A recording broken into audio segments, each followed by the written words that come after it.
Ok. Euh, ouais. Ok, manao recording angamba eo e. Dia le olona ho resahako eto zany aloha mety tsy mahaino an'ilay izy akory fa dia ialana tsiny ho an'izay tsy tafiditra.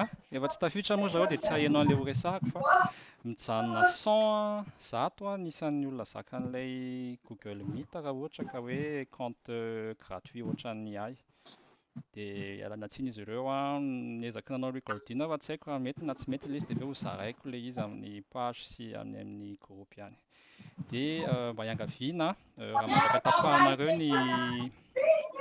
ny micro anareo dia rehefa any amin'ny question réponse tsika afaka manokatra micro anareo dia afaka manao question réponse tsika. Azafady indrindra, tsy haiko hoe aiza no misy an'ilay voala. Miala tsiny fa notapahako ny micro anao Olivia. Ok. Dia fahalemarantsika mamerana ny fiarabanantsika rehetra androany alatsinainy fa 1 ambin'ny folo ny volana aogositra 2024 amin'ny GMT amin'ny raha mifito any Madagasikara zany GMT amin'ny efatra zany izao, amin'ny 12 ora aty Ontario Canada satria na Canada misy time zone maromaro, mivelatra amina time zone efatra na 5 raha tsy diso aho. Dia ialana tsiny dia mialoha raha ohatra ka ohatran'ny hoe tsy mijery any amin'ilay caméra anareo ny masoko fa miezaka mitodika tsindraindray fa mampiasa écran maro aho dia eo amin'ilay misy information no matetika ny masoko no mijery fa hiezaka nitodika anatin'ilay caméra misy izay mandray anahy amin'izao ihany. Dia ny resakantsika androany dia misahana ny resaka hoe fifidianana ny province rehefa hanao installation eto Canada, province sy ny ville. Alohan'ny tongavantsika any amin'izay resaka choix-na province sy ville izay dia tsy maintsy misy fanazavana kely anareo par rapport amin'ilay programme-na immigration, entrée express, ny resaka résidence permanente, tsy mampitovy anazy ny résidence permanente sy ny résidence temporaire. Mety misy efa mahafehy an'ireo lohahevitra fa ho an'ireo izay hoe vao zao mihitsy vao maka information dia izay no antony hoe hanomezako kely an'izay sommaire haingaikaingana izay. Ka sady manao partage d'écran dia mamela vetivety hanokatra ny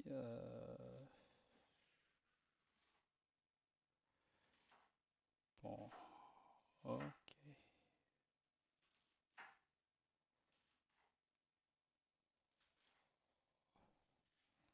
Partage d'écran kely aloha za.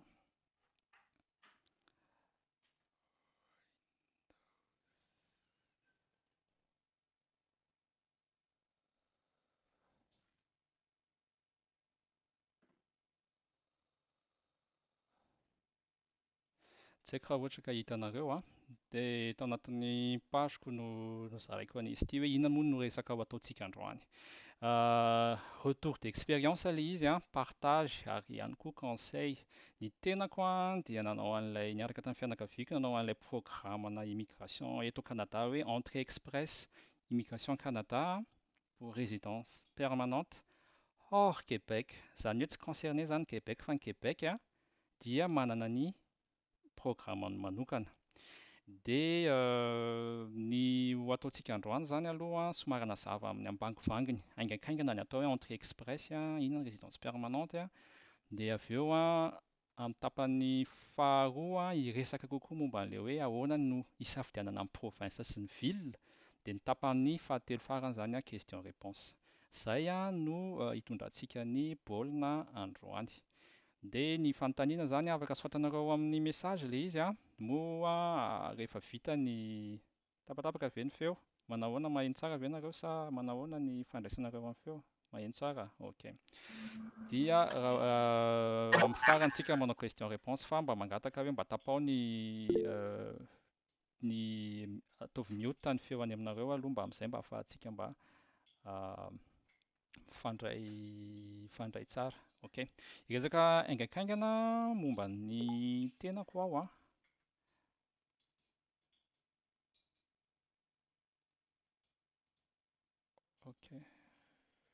vetivety a.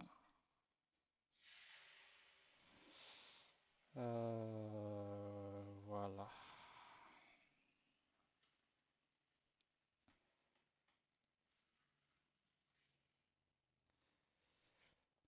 Ok. Migagako toa malala ny anarako dia ny ity no page LinkedIn-ko afaka mijery mombamomba anahy ianareo raha ohatra ka hoe manana fotoana miasa.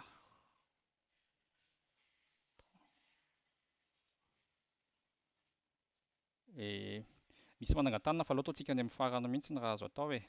Dia rehefa misy sendra miala tonga dia mampiditra olona vaovao tonga dia proposer ilay ataon'ilay Google Meet. Dia tany Madagasikara foana mipetraka nandritra ny fiainako iray manontolo nisy fotoana nianatra kely tany Royaume-Uni dia nanomboka tamin'ny 2024 no nifindra taty Canada miasa amin'ny Global Excel Management resaka assurance ilay izy. Ny mety ahafantaran'ny olona anahy tany Madagasikara dia tamin'ny tontolon'ny fanatanjahantena ny baolina kitra, Pro League Madagasikara tamin'izany fotoana izany sy ny fédération malagasy ny baolina kitra niaraka tamin'ny Barea sy ny rehefa hoe niantsehatra kokoa tao anatin'ny tontolon'ny fanatanjahantena izany izaho niaraka tamin'ny CAF sy niaraka tamin'ny COSAFA dia tao amin'ny FMF. Fa rehefa tonga aty Canada dia miasa anatin'ny tontolon'ny assurance, nanao reconversion. Dia anisan'ny resahako izay rehefa tonga any amin'ilay resaka hoe fitediavana province sy ville. Izay ny momba anahy dia ny resahantsika manaraka izany dia misy groupe ao amin'ny Facebook. Raha afaka mandray naoty ianareo dia tena tsara be. Tena tsara be satria misy groupe anankiroa tiako zaraina aminareo.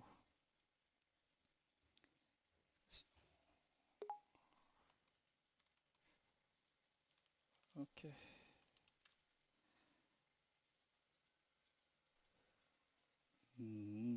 Ok. Alohan'ny hidirantsika amin'izay aloha dia andao aloha jerentsika kely hoe ohatran'ny ahoana ilay hoe mandeha mankaty Canada, ina avy ny karazana immigration sy programme mety afaka amin'izay. Misy karazany roa ny eto Canada, misy ny résident permanent dia misy ny résident temporaire. Rehefa tsy citoyen izany ianao dia na résident permanent na résident temporaire. Mety misy koa ny hoe mangataka asile fa d'une manière générale na ianao résident permanent na ianao résident temporaire. Tsy mampitovy anazy ny résident temporaire dia toy ny hoe visa visiteur. Izany hoe ao anatin'ny visa anao hoe de telle à telle date ianao no afaka séjourner eto Canada. Visa visiteur tsy afaka miasa. Dia misy zavatra tsy ahafahany atao ihany koa. Dia misy ny permis d'études. Ny permis d'études ho an'ny mpianatra indray io dia hoe hianatra izany dia nanao mankaty anatin'ny résident temporaire ihany koa satria na mipetraka tsara ilay izy hoe de telle à telle date ianao no mipetraka eto. Dia misy ny travailleur temporaire, izany hoe misy asa voaray ianao pendant 2-3 ans miasa, misy manana permis de travail ianao afaka miasa eto. Dia amin'ireo résident temporaire eo visa visiteur aloha, raha taloha nisy fotoana kely hoe raha tonga eto ianao en tant que visiteur dia raha mahita asa dia afaka mijanona fa izao tsy mety intsony izay. Visa visiteur izany rehefa vita ny visa anao dia mody ianao. Ny temporaire anankiroa kosa dia ny mpianatra sy ny travailleur temporaire mety afaka mijanona eto Canada ihany. Fa saingy kosa somary sarotsarotra indraindray ny hanohizana hoe hivadika ho résident permanent fa misy critère be dia be angatahana zareo. Ary amin'ireo critère ireo dia misy somary manahirana indraindray ny mahazo anazy. Mety ohatrany hoe ny kategoria an'ilay asanao jereny zareo, ny karamanao jereny zareo, ilay fianarana ataonao koa jereny zareo. Dia indraindray ilay somary manahirakirana. Fa raha ohatra ka hoe ny projet anao ka hoe hijanona eto Canada dia ny proposition ny recommandation dia izay programme manao résidence permanente atao. Izay ny proposition izay manao résidence permanente atao.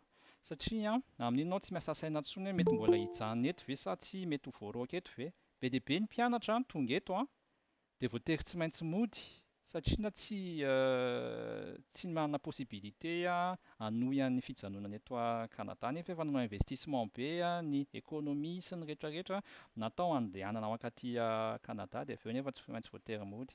Mangataka asile hijanona eto fa tsy voatery hoe mivaly positivement ilay izy. Dia effectivement misy programme pilote ihany koa nefa ho an'ny mpianatra francophone dia tafiditra ao Madagasikara éligible mety afaka mangataka résidence permanente moramora ihany fa ho resahantsika amin'ny manaraka izay zavatra izay. Ny temporaire ihany koa, ny mpiasa temporaire indraindray rehefa tena tsy manana an'ilay hoe karama endrasan'ny zareo na hoe tsy manana an'ilay hoe catégorie professionnelle anesanao teto na hoe tsy ampy ny année d'expérience anao professionnelle teto dia tsy raisin'ny zareo dia voatery tsy maintsy lasa ihany koa. Dia résidence permanente zany au moins ianao carte 5 ans iny mora ny renouveler anazy. Sinon, dans les 5 ans ianao eto après 3 ans ianao raha ohatra hoe nijanona teto Canada pendant 3 ans, ao anatin'izay 5 ans izay zany ahazoanao les cartes. À 3 ans ianao minimum mijanona eto dia afaka manao application maka citoyenneté. Une fois ianao rehefa citoyen manana passeport afaka mivezivezy, milama ny sainao tsy misy atahorana intsony afaka mijanona eto ve sa tsia. Dia izay no anisan'ny tena hoe hanohanana raha azo atao hoe atao izay ahazoana résident permanent. Ny résident permanent dia ohatran'ny hoe citoyen latsaka fefany. Ianao zany mandohetra ianao fa misitraka ny fahasalamana gratuit, ny fianaran'ny zaza gratuit, misy subvention azo avy any amin'ny fanjakana, raha ohatra ianao ka hianatra dia misy subvention azo ihany koa fa tsy afaka mifidy fotsiny ianao dia tsy manana passeport. Dia izay angamba no tsy mampitovy anazy. Nefa ianao raha ohatra ianao ka mipetraka eto mandoa hetra ianao dia tsara ihany ianao mba au moins mba manana ny misy voix zany ianao hoe ny hetranay alohanay partie izao no mitondra anazy fa atokisanay kokoa dia izay no mahatsara hoe aleo manana nationalité une fois tonga eto dia afaka mifidy ianao. Voilà. Izay amin'ny ankapobeny ny resaka résident permanent, résident temporaire. Mijanona eto en tant que résident permanent ihany koa dia misy fomba maro dia maro fa ny andeha ho resahako aminareo dia ity programme anankiray ity izay nataonay ny entrée express. Io no haingana indrindra ahafahana mifindra eto Canada. Atao amin'ity pejy anankiray ity izy ny tena haingana. Ny langue officielle eto Canada dia ny teny frantsay sy ny teny anglisy. Hany ka ity site web an'ny gouvernement raha hitanareo canada.ca.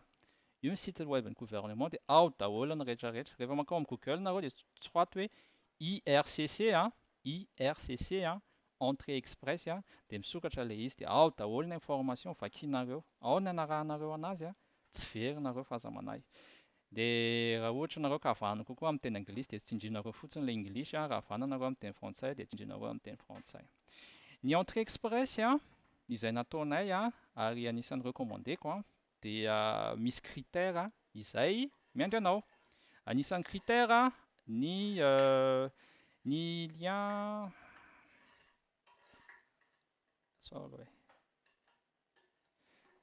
lien fa tonga dia par rapport amin'ilay fond io nataoko io zany satria matetika io no tena anisan'ny tena discussion rehefa manao amin'ny resaka entrée express. Mila manana preuve de fond ianao zany hoe manana vola ahafahanao miaina une fois tonga eto Canada satria ilay entrée express tsy voatery manasa ianao miainga avy any Madagasikara na avy any amin'ny toerana misy anao. Aty ianao vao mitady asa dia misy minimum vola zany angatahan'ny Canadiana hoe anananao mba hiainanao au moins pendant les 6 mois satria raha natao ny statistique dia eo amin'ny 6 mois eo vao mahita asa ny olona immigrant rehefa tonga aty mitady asa. Misy après 3 jours, misy vao tonga dia efa miasa, misy après 4 mois, misy après 6 mois, misy après 1 an mbola tsy mahita asa, même misy après 2 ans mbola tsy mahita asa. Dia raha olona iray ianao mandeha zany dia $15,000, 263 eo dollar canadienne mila hita anatin'ny compte bancaire izay ananao accès dia afaka hoe ampiasainao une fois tonga aty. Dia raha olona roa 19,000 etc. Ny anay izao olona 5 amin'izao fotoana izao tsy inona no miova isan-taona izy ity 32 168 dollars canadiens fa tamin'ny anay tamin'izany mbola latsaky ny 30,000 ny ho an'olona 5. dia mila hita ao anatin'ny compte bancaire anao zany hoe manana an'io ianao. Zay no anisan'ny tena hoe zavatra anankiray tena mety hoe mampihitsoka angamba raha hoe izay no ilazaina anazy na mety hoe mampieritreritra ny rehetra fa misy foana ny hevitry ny sasany par rapport amin'iny resaka preuve de fond araboly iny. Fa raha hiverenana ny entrée express dia misy karazany telo: catégorie de l'expérience canadienne ho an'ireo izay efa mipetraka eto, mana expérience canadienne, expérience professionnelle canadienne, dia afaka mivadika ho résident permanent zany ianao. Ohatra ho io zany dia indrindra indrindra ireo izay manana izay résident temporaire dia miditra amin'io dia lasa résident permanent manao demande. Misy ihany koa ny programme de travailleurs des métiers spécialisés dia afaka cliquenao io dia misy hoe ina avy ny asa spécialisé. Fa ny nataonay dia programme de travailleurs qualifiés fédéral. Travailleurs qualifiés zany hoe misy critère apetraka ry zareo zany dia ireo ny exigence minimale, mila manana expérience de travail qualifié ianao. Dia ny asa aty Canada catégorisé ao anatin'ilay hoe CNP, catégorie nationale professionnelle, zany hoe raha asanao ohatra anatin'ny gestion dia anatina catégorie anankiray dia misy chiffre 5 chiffres ny catégorie tsirairay avy. Raha asanao ohatra hoe mécanicien dia catégorie iray, raha ohatra ka mpitondra fiara catégorie iray, raha mpahandro sakafo catégorie iray sy ny sisa sy ny sisa. Raha anaty communication na catégorie iray, raha anatin'ny fahasalamana ianao catégorie iray, dia anatin'ny fahasalamana ihany koa misy hoe raha dokotera ianao catégorie iray, raha ohatra ianao ka inona koa pharmacien catégorie iray sy ny sisa sy ny sisa. Dia mila ao anatin'ilay catégorie faire 0, 1, 2 ou 3 aloha ny asanao. Zay zany aloha anatin'ny travailleur qualifié. Mila une année de travail minimum ny expérience de travail anao. Ireo zany aloha ny tena anisan'ny tena hoe endrasana zareo. Tsy voatery mana expérience canadienne ianao dia afaka mametraka mety hoe expérience hors du Canada, tsy maninona izany fa mila anatin'ilay catégorie faire 0, 1, 2 ou 3 dia ity afaka cliquena dia afaka jerenao ao hoe ina avy ilay CNP, inona ny CNP anao. Mety hoe tsy mitovy ny titre ny asanao any misy anao sy ny asa aty fa izay hitanao ilay attribution dia izay mitovitovy amin'ireo izay no CNP anao. Dia iny no base an'ilay izy. Base anankiray ihany koa compétence linguistique, mila manao test de langue français et ou anglais. Tsy obligatoire tsy maintsy miaraka atao fa resaka point ilay izy en fait. Dia rehefa misy any amin'ny farany ambany no plus ianao manana ataonao daholo ny rehetrarehetra dia plus ambony ny point anao. Zay zany ilay izy. Raha te ho éligible ianao dia plus ianao manana point betsaka dia plus ianao éligible. Ny test de français raha any Madagasikara dia afaka atao ao amin'ny Alliance française. Tao Andavamamba nataonay fa raha ny fahalalako azy misy koa any amin'ny ville hafa. Indray mandeha isam-bolana raha ao Andavamamba dia tao izay no nanao. Ny raha anao IELTS ohatra ny amin'ny test ny anglais dia mila manontany any amin'ny tsy haiko, tsy tadidiko intsony ny tokony ho anontaniana, mety ao amin'ny ao Tsaravola angamba izay. Fa indroana intelo isan-taona ny ao Madagasikara, misy manao any Maurice, afaka atao ihany koa na Afrique du Sud, France sy ny sisa sy ny sisa. Dia ny raha ohatra ianao ka olona tokana no manao ilay dossier dia dans ce cas-là zany ianao mila manao minimum test linguistique anankiray na français na anglais na izy roa dia mahazo miakatra ny point anao rehefa manao anazy roa. Raha ohatra ka miaraka mivady ianao dia raha manao ny vadinao dia mahazo point koa avy any amin'ny vadinao. Fa ny vadinao raha ihany ny ataony na français na anglais. Ianao afaka manao roa na anankiray ihany.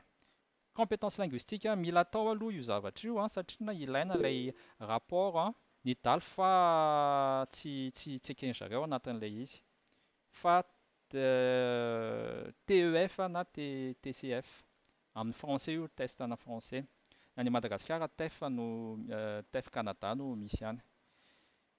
Ilaina zany ny compétence linguistique manana an'ilay rapport mihitsy ianao dia misy information ao tsy inona ampidirina rehefa manoratra compte ianao. Faharoa ilaina ny équivalence de diplôme rehefa ny diplôme anao ivelan'ny Canada. Ivelan'ny Canada zany vao tsy Canada ny diplôme anao dia manao équivalence de diplôme, même anao France na Royaume-Uni, na zao Royaume-Uni dia tsy maintsy anao équivalence de diplôme. Dia ilaina ihany koa io Ahafahana misy numéro A à Z dia ampidirina rehefa manao compte entrée express. Donc raha tsy manao compétence linguistique sy étude ianao zany tsy afaka manokatra compte entrée express. Zay. Critères de sélection. Sur 100, mila mahazo minimum 67 points ianao. Plus ianao manana diplôme ambony, plus ambony ny point azonao. Dia jerentsika ato ilay izy. Afaka manao ihany koa ianao bac fa tena ambanimbany ny point amin'ny bac. Ary ny équivalence de diplôme, somary tricky ilay izy satria indraindray ohatra doctorat any Madagasikara rehefa ataon'zareo ny équivalence de diplôme dia mivadika master dia point ana master ny azonao. Ny équivalence de diplôme afaka hita ao anatin'ilay site web fa alefana any amin'ny raha ty ny klikena. Misy ny équivalence de diplôme d'études io dia mandeha makany dia miteny izy hoe manaova OS na IFAC na ohatrohatran'izany ICOAS ahafahanao équivalence de diplôme dia raha avy any Madagasikara manokana dia alefa makany amin'ilay toerana papier dia HL ny taratasinao. Dia après arakarak'ilay andefasanao fa raha OS dia après un mois eo izy dia miverina. 67 points ianao zany, 67 points dia ahafahanao manokatra entrée express ianao. Maximum le resaka compétence linguistique le test 28 points. Raha jerentsika kely ato tonga dia mangarahara daholo dia fantatrao afaka manao simulation ianao dia hitanao hoe firy ny point azonao afaka manokatra entrée express sa tsy. Plus ambony moa zany le niveau anao dia plus ianao manana point be dia be. Dia première langue officielle raha ny anay zao tamin'io teny frantsay dia 24 points. Seconde langue officielle ny anglais dia mahazo maximum 4 points ianao dia zay dia efa 28 points aloha. Ny étude maximum dia raha cliqueny ty dia hita hoe manahoana ny point azonao fa doctorat ny ambony indrindra mahazo 25 points ianao maximum dia master angamba eo amin'ny 23 eo dia midina tsikelikely 2 diplôme na licence tsy haiko na 23 na 22 dia 21 dia 20 dia 19 18 mandeha tsikelikely midina eo. Expérience de travail izay mifandraika amin'ilay catégorie anao ilay resantsika tao ambony tao plus betsaka ny expérience de travail anao plus betsaka amin'ny point azonao. Raha 6 ans ou plus dia manana 15 ianao. Raha ohatra zany ka ny catégorie nationale professionnelle anao zany ohatra hoe 3 ans ianao niasa tao dia le atao amin'ilay 2 ou 3 ans ty 11 points azonao. Raha ohatra ianao ka niasa tamina zavatra hafa pendant 9 ans dia tsy prise en compte iny 9 ans iny fa le 3 ans tao amin'ilay CNP any no raisiny.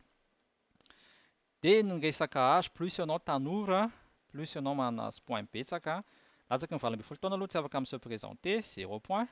20 taona ka hatramin'ny 5 amin'ny 30 taona 12 points dia milatsaka point iray isaky ny anona ilay izy.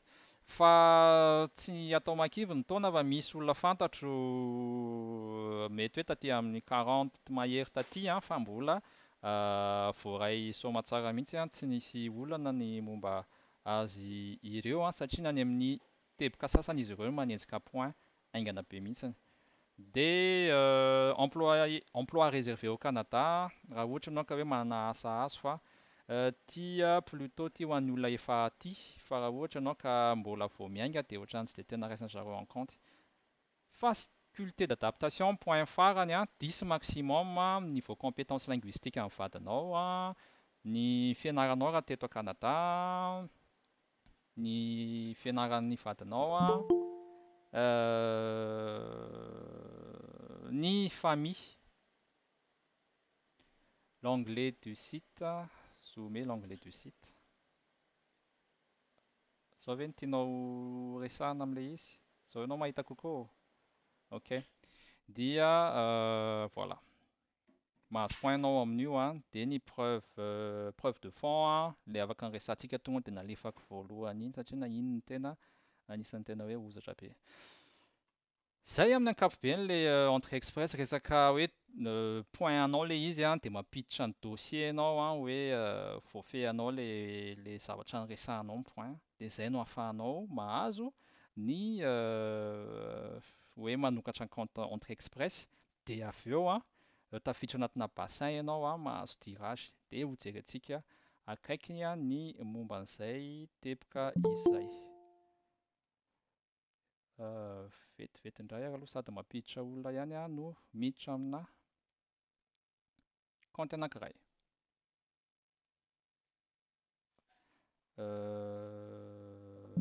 Voilà.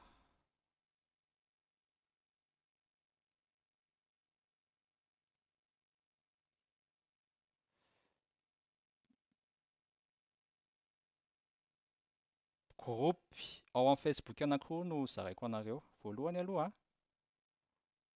dia ity anankiray ity. Immigration au Nouveau-Brunswick à Skmoka. Anisan'ny hoe nanamarika anay izy ity satria tamin'ny voalohany zany eritreritra hoe Nouveau-Brunswick no atao fa avy eo moa izay mivadika Ontario ihany taty aoriana. Dia ato no maha-intéressant an'izy ity dia afaka mahita ianao ny olona ato manao ny fizarana ny resaka etapa rehetra.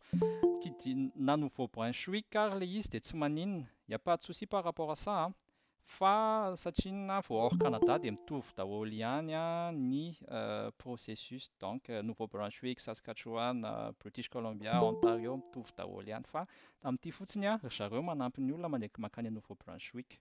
Dia mahatsara an'ity misy retour d'expérience be dia be ao. Hoe fananina refusé ny zareo ny demande de résidence permanente ny zareo dia efa mba azoazonao anticiper zany hoe izao no mila atao amin'ny manaraka. Dia tato no nizara kely haingaikaingana be mihitsy ny parcours-nay. Voilà. 3 juin 2023 zay ny tato dia tato no nizarany hoe ohatry ny ahoana ny lalana ny diavinay. Par rapport amin'ilay resantsika ilay entrée express teo zany ilay izy. Famille de 5 izay mivady telo mianadahy ny zanakay dia ny tenako ny requérant principal tamin'izany 5 taona dia master ny équivalence de diplôme. Ity ilay catégorie nationale professionnelle 50 012 ny anahy. Dia ny vadiko 10 019 5 taona master ihany koa. Dia ny point anay, une fois zany ianao rehefa afaka manao an'ilay entrée express dia mahazo note indray SCG io anatina bassin anankiray dia ao daholo ny olona miandry invitation avy any amin'ny Canadienne, fanjakana Canadienne hoe hanao demande na résidence permanente. Indraindray io aingana be tonga dia mahazo invitation ianao arakaraka ny point anao. Indraindray maharitra herintaona mbola tsy mahazo. Arakaraka ny point anao, roa taona mbola tsy mahazo. Izahay tamin'ny 25 mai no ilay US io zany l'équivalence de diplôme nataonay. Misy maro fa ilay US nataony tsinay io aingana. Dia tamin'ny 25 mai zay nanao an'io dia nahazo ny valiny avy eo. Ny anay moa zany diplôme ivelany Madagasikara dia natao en ligne dia haingaikaingana ilay izy 1-2 semaines dia vita. Fa ny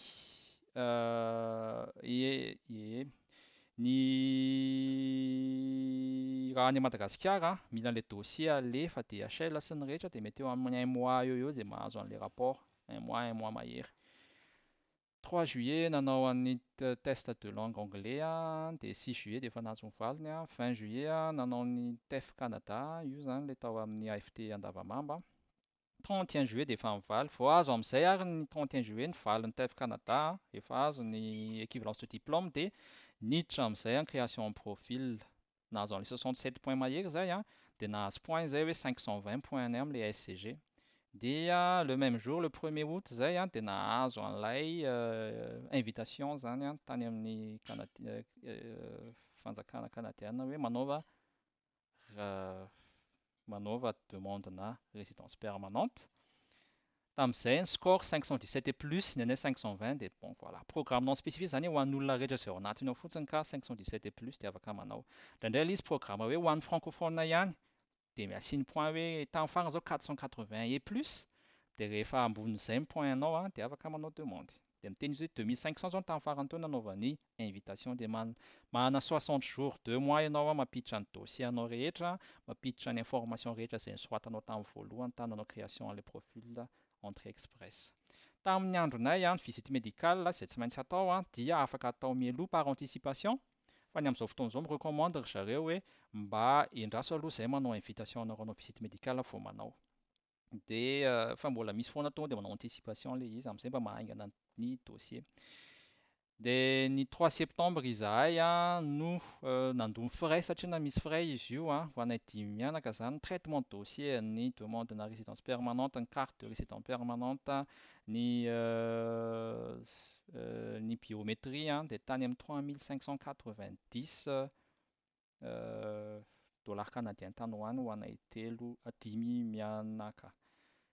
3 septembre zany izay nahazo accusé de réception tany amin'ny zareo hoe vao ray dossier anareo ray manontolo voalohanareo ny vola dia endraso eo amin'izay ary fa handinika ny dossier anareo zay. 29 septembre zay a, visite médicale favorable. Oui, bon, c'est bon. Ara-pahasalamanareo afaka mandeha makaty. Ny antony anankiroa lehibe tsy ahafahan'ny olona mandeha makaty dia raha ohatra ka manana aretina mifindra ianao, donc iarovany an'ny olona efa eto zany a, dia matetika refusé raha vao manana aretina mifindra ianao ka hoe sarotsarotra no mitsabo anazy. Ohatra hoe ny maladie sexuellement transmissible. Dia ny faharoa raha ohatra hoe ny fahasalamanao efa tena mety handany vola be an'ny zareo, hanahirana an'ny zareo satria latsina aloha mbola tsy afaka manao acceptation ilay demande. Satria ny eto gratuit ny fahasalamana rehefa résident permanent ianao. Donc zany jeren'ny zareo izay zavatra. Raha ohatra ianao ka tena hoe manana aretina tena hanahirana be an'ny zareo dia mety refuser zareo ny demande.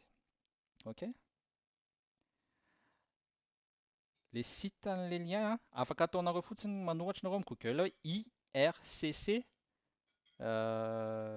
entrée express dia jereo fotsiny etsy ambony etsy canada.ca. Zay le site ho an'ireo mangataka an'ilay site web ny fanjaka gouvernement canadienne. Dia avy eo 30 septembre nahazo invitation hoe manaova biométrie dia nanao prise na données biométriques ao Ivandre la City VFS ao no manao an'ilay izy dia avy eo le 2 novembre zay nahazo mail tany amin'ny fanjakana hoe ok ary alefaso ny passeportnareo fa milamina ny dossier anareo. Dia nampitson'iny zay mentanentana be dia juste tany ampitson'iny dia nalefanay tany amin'ny VFS indray ny passeport dia après le 29 novembre zay zany verina ny passeportnay retour passeport nahazo an'ilay confirmation ana résidence permanente zay taratasy ngeza be zay dia iny no entina eo amin'ny aéroport ny vato. Dia iny no entina rehefa tonga aty amin'ny aéroport aty Canada dia miditra ianao eto amin'ny territoire canadienne. Marina fa résidence permanente tsy mila hoe mandeha mankany amin'ny MAE na mandeha ohatrohatran'izany fa izay fotsiny dia efa ilaina ilay COPR io, confirmation en résidence permanente io dia efa ilaina ny passeportnao miaraka amin'ny visa efa mitomboka dia zay no ivoahanao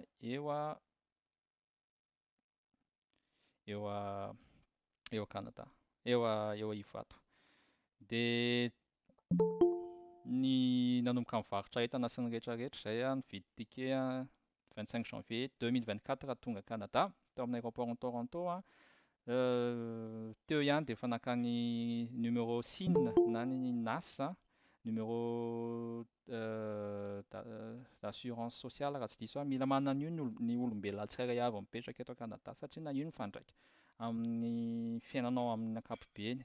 Rehefa manokatra compte bancaire mila an'io, rehefa andeha hiasa mila an'io, hanao ny health card, carte de santé mila an'io sy ny sisa sy ny sisa. Any am-pianarana mila an'io ihany koa. Dia sady tonga dia mividy numéro téléphone satria ilaina ny téléphone rehefa manokatra compte bancaire dia somary anticipena ilay izy tany. Une semaine zay mipetraka Airbnb dia avy eo sady nitady trano dia bon 1er février zany zay nanomboka nipetraka tamin'ny trano nanao demande ny carte de santé tonga 25 janvier zay 7 février dia efa niditra nianatra ny zaza. Bedy raha ohatra ka tsy mampiditra mianatra ny zareo fampianarana ny zaza rehefa mbola tsy anatin'ny université dia gratuit. Dia avy eo ny voaray ny carte ny résidence permanente, voaray ny carte de santé. Dia tamin'izany fotoana izany tamin'ny 26 février mbola en cours na recherche de travail fa amin'izao fotoana amin'izao moa efa miasa zahay ny fitadiavana oui, resaka momba an'ilay province tsika fa sy ilay région fa tsy maintsy voatery nanao kely an'ity famerenana kely ity satria na be dia be anatin'ilay manaraka an'ilay session no hoe tena mbola vao maka information dia mba tsy ho hitan-jareo mba hoe mba misy suite logique zany ilay toy an'ilay zavatra ho resahako dia ialana tsiny noro fa vetivety kely fotsiny fa efa mamarana io izao. Ok? Dia efa miasa izay mivady dia voilà mianatra ny zaza vacances zareo amin'izao fotoana izao. Ny fitadiavana asa ary io resahantsika eo anatin'ny rehefa hoe hitady an'ilay hoe aiza ny province hipetrahanao indraindray io manahirana araka ny teneniko teo indraindray misy efa 2 taona tsy mahita asa, indraindray anatin'ny 3 andro 3 volana dia efa mahita asa arakaraka ny zavatra misy ao anatin'ilay province na ilay ville ihany koa. Zay amin'ny ankapobeny angamba aloha ny momba an'ilay lalana ny diavina anatin'ity groupe ity rehefa manam-potoana nareo manaova demande eo fa intéressant be ilay izy. Dia izay ihany koa ny ivadiantsika amin'ny tapany manaraka. Ahoana ny isafidianana ny province na ny ville rehefa hanao an'ilay entrée express ianao na hanao résidence permanente ianao hors Québec, izany hoe tsy tafiditra anatin'izay izany ny momba ny Québec, fa ny Québec manana programme manokana amin'ny resaka résidence permanente politikana immigration. Dia hiditra anatin'ilay groupe anankiray indray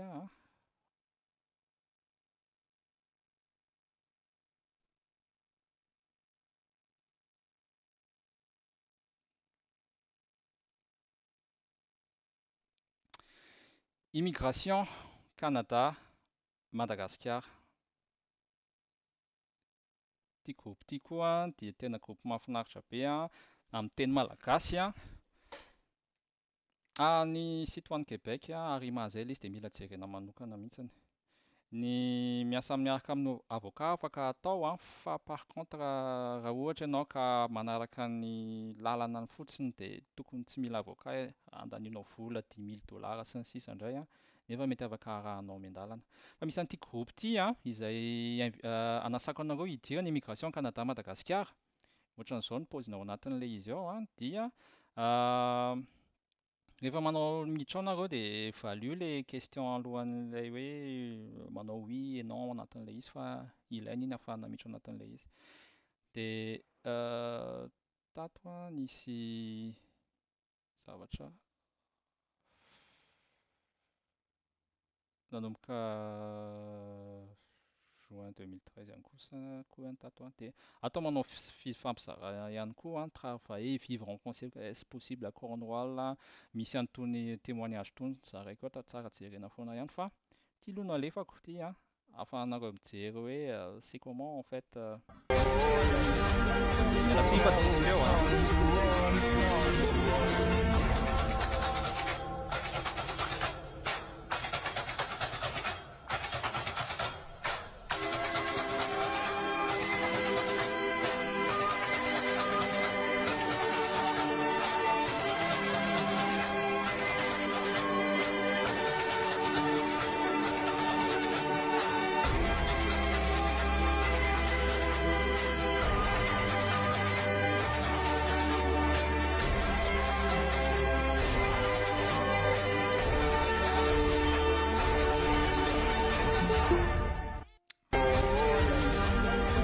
Voilà.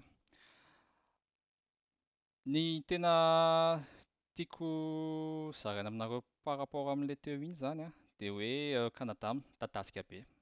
Ary samy manana ny hoe metimety aminy ny olona tsirairay avy. Tsy misy hoe tsy maintsy ohatran'izao. Tsy misy zavatra hoe idéal ka tsy maintsy hoe arahana fa ny olona tsirairay avy samy manana ny tiany. Misy tia tontolo écologique kokoa, misy tia fiainana misy rythme kokoa, grande ville, arakaraka. Misy tia natiora kokoa dia ianareo no mahita anazy hoe misy critère apetraka izany.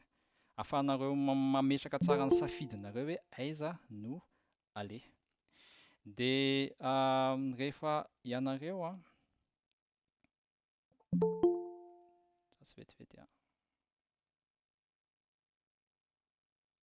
voilà. Ny hevitra dia tena tsotra be. Ataontsika somary approche le plus cartésienne possible. Manokafa feuille de calcul anankiray. Dia soratana ny critère anareo. Raisitsika hoe ireo izany ny critère mety hoe tena ngeza be indrindra ahafahanareo manapa-kevitra.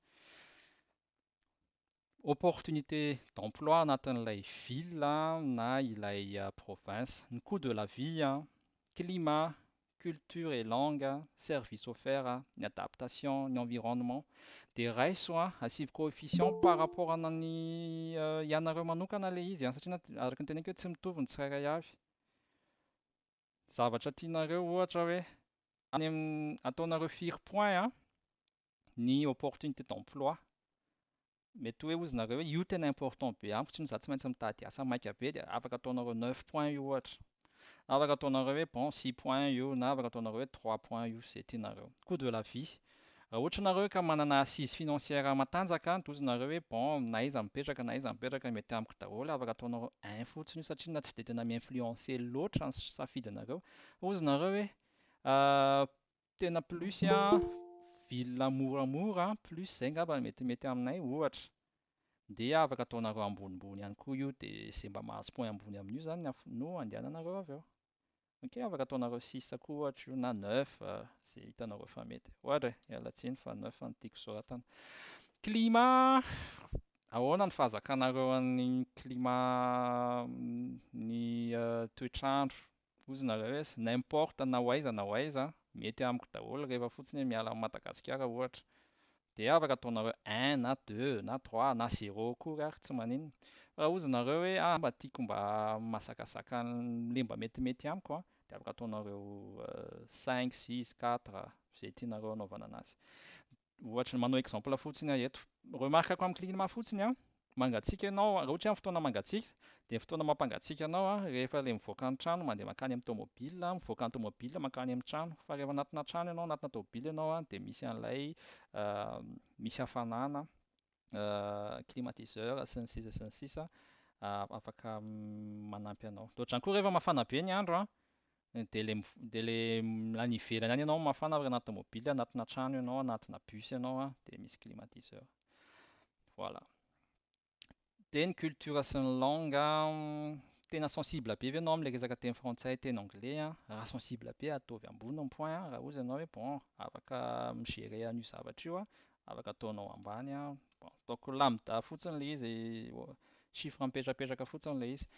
Ny fanamarihana fotsiny vao mivoaka ny Québec aloha dia tena anglais tena mila matanjaka be ao anatin'ilay izy. Service offert satria na misy service gratuite offert, service gratuit offert amin'ny resaka olona izay migrant dia afaka mijerenao hoe mety mamaly anao ve ry zareo par rapport amin'izay. Misy communauté francophone ve an'ilay toerana andehananao sa tsy? Dia io ihany koa afaka jerenao dia afaka ozinao hoe non za tsy mila an'izany fa vitako irery ohatra. Afaka ataonao point izay tianao.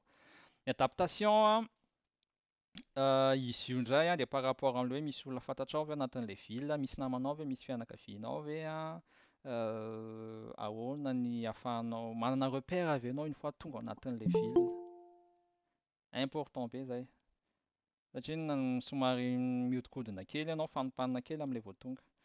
Dia mametraka fotsiny score au pif fotsiny dia farany environnement anao zany tontolo iainanao, tianao ve ilay be natiora be sa plutôt ilay misy boîte de nuit, ilay misy mandeha métro, ilay embouteillage be fa ireny socialiser amin'ny olona kokoa sa ilay ville somary mangingina, tsy dia misy embouteillage, tsy dia be gratte-ciel. Dia eo nareo mahita anazy. Tianareo akaikikaiky kokoa an'iza ilay izy, akaikikaiky kokoa amin'ny fianakaviana ve dia afaka apetraka eo ilay izy afaka asiana ohatra hoe ataontsika 2.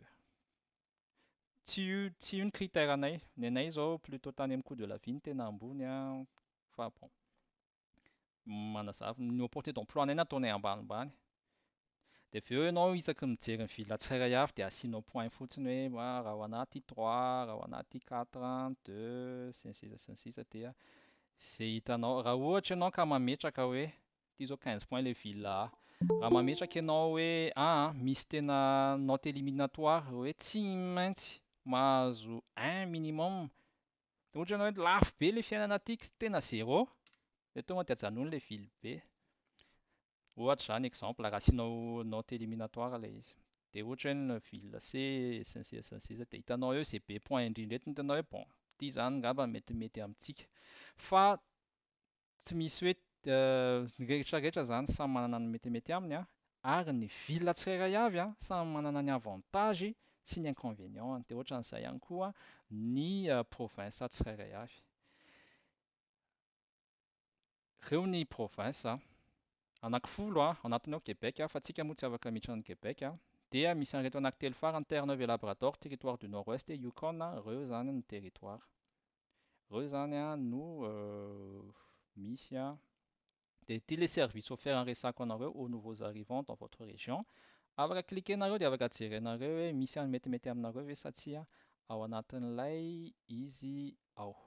Andao ary jerentsika aingakaingana tsirairay avy aloha.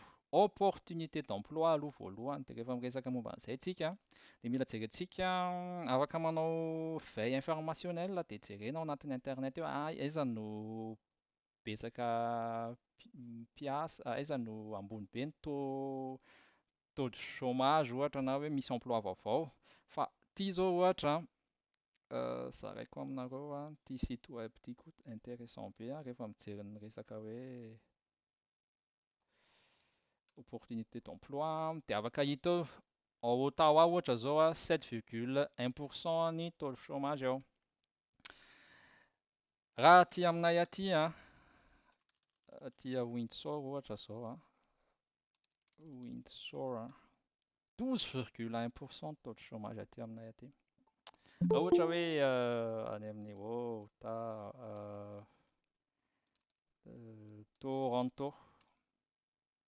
Toronto 9,9 sy ny sisa sy ny sisa. Fa raha tamin'ny mois d'avril dia idirantsika kely iverenantsika kely tsy natao manao partage be dia be mihitsiny. Raha tamin'ny mois d'avril izany dia zao ny taux de chômage. Efa nisy fiovana zao fa efa namoaka zao tamin'ny mois de juillet. En général ny anisan'ny ambony be ny taux de chômage dia eto Ontario 7,5%.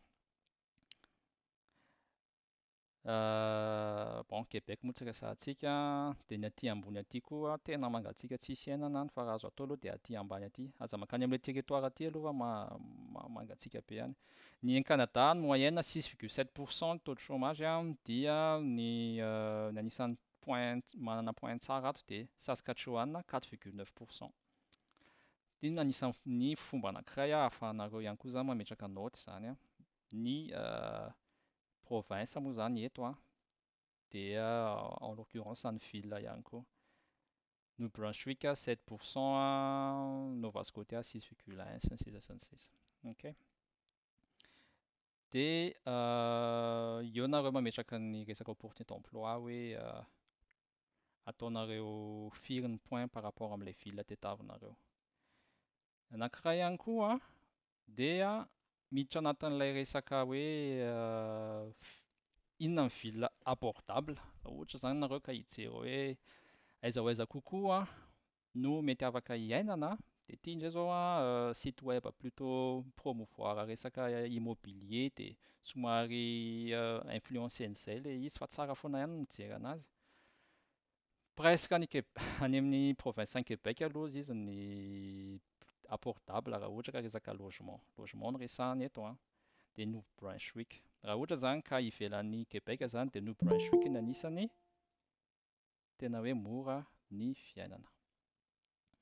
Dia Québec daholo soativako dia New Brunswick miverina fandroany Québec. Dia raha resaka 10 meilleures villes canadiennes en matière d'abordabilité du marché locatif any Saskatchewan, Alberta, Manitoba. Dia ny ville voalohany eto Ontario dia aty aminay aty à Windsor. 257 000 habitants eo misy anay. Mon loyer mensuel moyen aux izy misy 145 fa jero. Revenu moyen des ménages 74 000 $. Raha ohatra hoe eto ao Winnipeg presque mitovy ny loyer fa ny revenu moyen ny ménage 85 000. Resaka ao io fotsiny ty resahantsika ity fa ivelan'ny loyer ihany koa dia misy ny coût de la vie en général. Donc zany tony zao ohatra hitantsika hoe misy any Québec zao 80 000, 1669 dia misy aty zao tena misy ambony be ohatra raha amin'ny Saskatoon zao revenu moyen des ménages 100 000 $, nefa ny loyer mensuel moyen 1367. Donc intéressant ihany koa zany fa mila jerenao ihany koa hoe mety aminao ve ny resaka hoe critère sasany ivelan'ilay coût de la vie zany.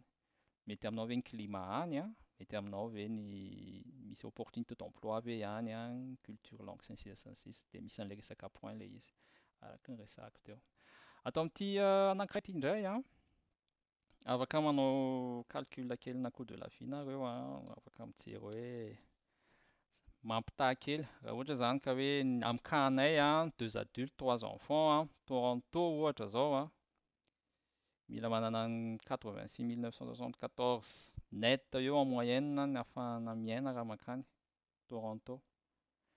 Ny resaka 28% an'ny karamanao zany io annuel dia any amin'ny resaka housing manofa trano na mety hoe manao mortgage ianao dia ao anatiny ao ihany koa izay.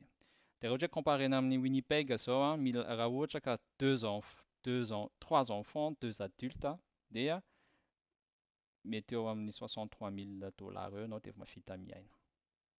Hitanareo misy ny différence ao anatin'ilay izy.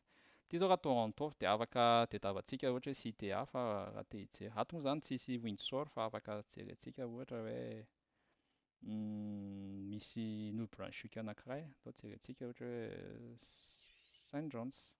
67 000 hozy izy moramora kokoa no hofa-trano, sakafo no tena mandany vola be New Labrador ty Saint John's ty fa ialana tsiny Moncton no New Brunswick 71 000 ny hofa-trano somary moramora kely ambonimbony kokoa ny resaka sakafo dia entinareo manao an'ny ohatran'ny hoe fampitahana zany. Dia ity koa afaka ovainareo hoe aiza nareo no mipetraka, afaka atao ohatra hoe London ohatra 75 000 dia afaka hitanareo hoe inona no tena mandany vola anatin'ilay toerana anankiray. Ok, tsara be ity outil anankiray ity ahafahanareo mahita anazy. Dia mbola resaka coût de la vie ihany ato indray misy Windsor afaka comparenareo ato amin'ny numéro indray dia afaka jerenareo indray hoe mametraka nareo ohatra hoe Windsor sy Toronto zao ny coût de la vie any Toronto izy 13,7% higher zany lafo kokoa noho ny eto Windsor dia presque lafo daholo zany ny any Windsor ohatra par rapport amin'ny ny any Toronto raha atao par rapport amin'ny Windsor.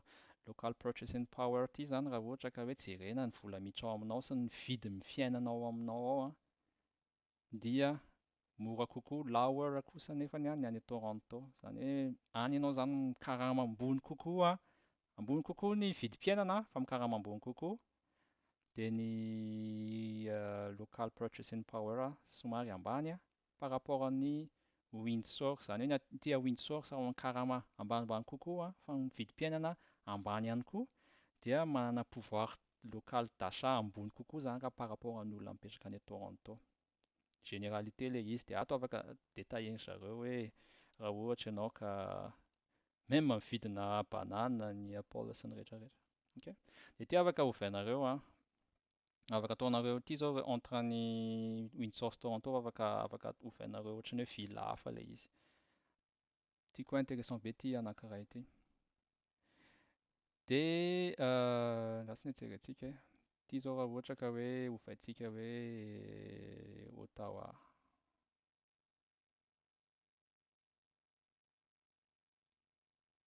Comparé dia hita eo ilay izy ambonimbony kokoa ny any Ottawa zao intéressant no Windsor raha resaka hoe pouvoir d'achat local zany hoe ambonimbony kely kokoa ny vidim-piainana, manatombo ihany koa ny revenu azonao dia mety manana possibilité anao mandoa manana an'ilay pouvoir d'achat local par rapport an'ny Windsor. Fa d'une manière générale dia lafo noho ny Windsor daholo ny reto zavatra maromaro, ny sakafo, ny groceries, ny épicerie, ny hofa-trano sy ny coût de la vie en général. Io zany aloha fomba anankiray ahafahanao mametraka amin'ny point ato anatin'ity. Verina amin'ity isika. Apetraka ao eo hoe firy par rapport au coût de la vie. Ity mety ho ambony be ny anay zao ity anisany tena nijerenay akaiky mihitsiny io no anisany nanaovanay nangalanay ny safidy ilay coût de la vie. Misy ny information anananao dia ny vola ao anatin'ny compte bancaire anao ny isan'ny membre ny famille anao ireny anananao ireny ny expérience ny expérience professionnelle anao hoe hatraiza ahafahanao mivarotra ny tenanao iny fa tonga aty amin'ny marché an'ny asa dia ny information izay mila trandrahanao zany le ohatran'le zavatra nasehoko teo, dia eo no balancenao. Fa matetika ny recommandation hoe raha ohatra ka fianakaviana maro raha azo atao dia atombohy aloha amina ville tsy dia tena lafo loatra aloha. Satria na mbola manavao fiainana ianao dia mbola mila mitady repère. Dia nefany le 6 mois, le vola tokony anananao iny aingana be iny dia lany pendant 6 mois raha ohatra ka tsy mahita asa, mandeha be mihitsy ny fotoana dia mety ho sahirana ianao avy eo. Au moins zany mba misy compensation kely aloha raha anatina ville tsy dia lafo, mety mba maharitraritra kely ilay izy. Avy eo ianao rehefa hitanao amin'izay ny rythme, hitanao ilay système dia afaka miova ville ianao, miova province ianao, sokatra be, afaka manao izay tianao atao, mahazo nationalité ianao afaka 3 taona dia afaka mandeha makany Québec raha ohatra ianao ka hoe te handeha ho any Québec ohatra. Dia ny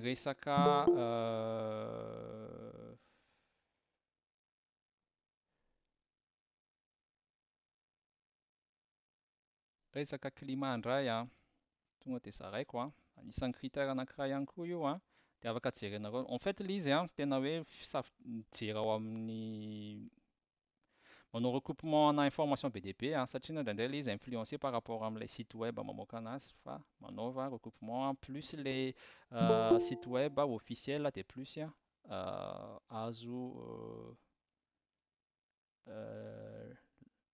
Léopold tsara ilay izy. Dia ity indray zao raha par rapport amin'ny resaka hoe ny climat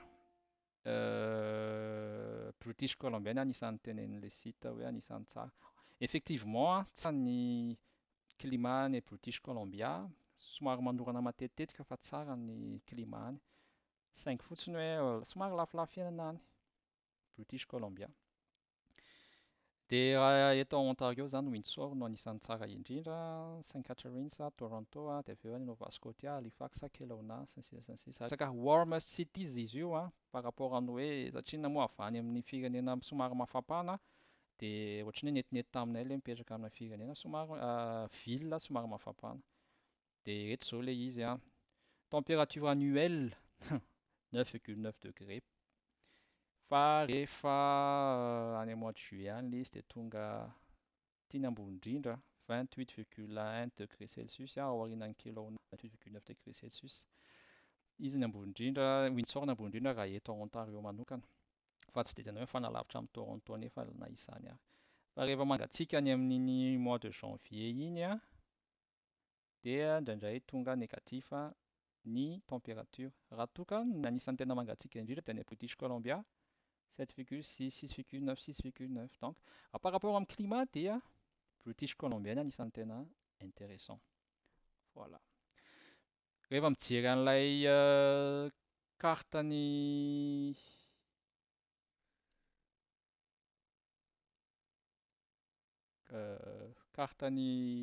kartany Canada plus ianao any ambony dia plus ianao mangatsiaka be. Zay zany izy en général. Zay mahatonga ny ankamaroan'ny mponiny Canada dia eto Ontario sy Québec eto dia misy en partie en British Columbia. Ireo anankitelo ireo zany 50% amin'ny mponina eto Canada. Et maintenant na mety plus n'izay mety ohatran'ny 80% raha tsy diso. Dia asianareo point indray resaka climat, culture et langue. Ity indray no partageko aminareo important be satria ny eto Canada dia tena multiculturel. Izany hoe hitanao eto daholo saika hitanao eto daholo ny ethnie rehetra, ny kolontsaina rehetra ary manaja ny kolontsaina tsirairay avy ny olona tsirairay avy. Izay no anisan'ny tena mahafinaritra eto. Dia misy ville tena multi-ethnique ohatran'ny Toronto zao presque ny atsasaky ny ao anatin'ny ville-ny Toronto dia immigrant avokoa. Pour vous dire hoe tena efa tena diversifié be. Aty Windsor 27% no immigrant. Dia misy zao ohatra hoe any British Columbia, any Vancouver 42,50%, efa presque ny atsasany ihany koa ary any dia be asiatika be, ny indien, ny chinois, ireny tena maro any amin'iny partie anankiray iny. Dia afaka zaraiko aminareo ihany koa ohatra hoe m'intéressé aminareo. Vetivety ary aloha fa partageko an.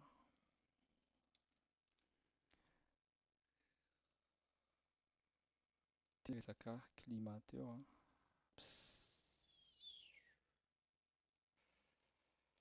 Partageko an.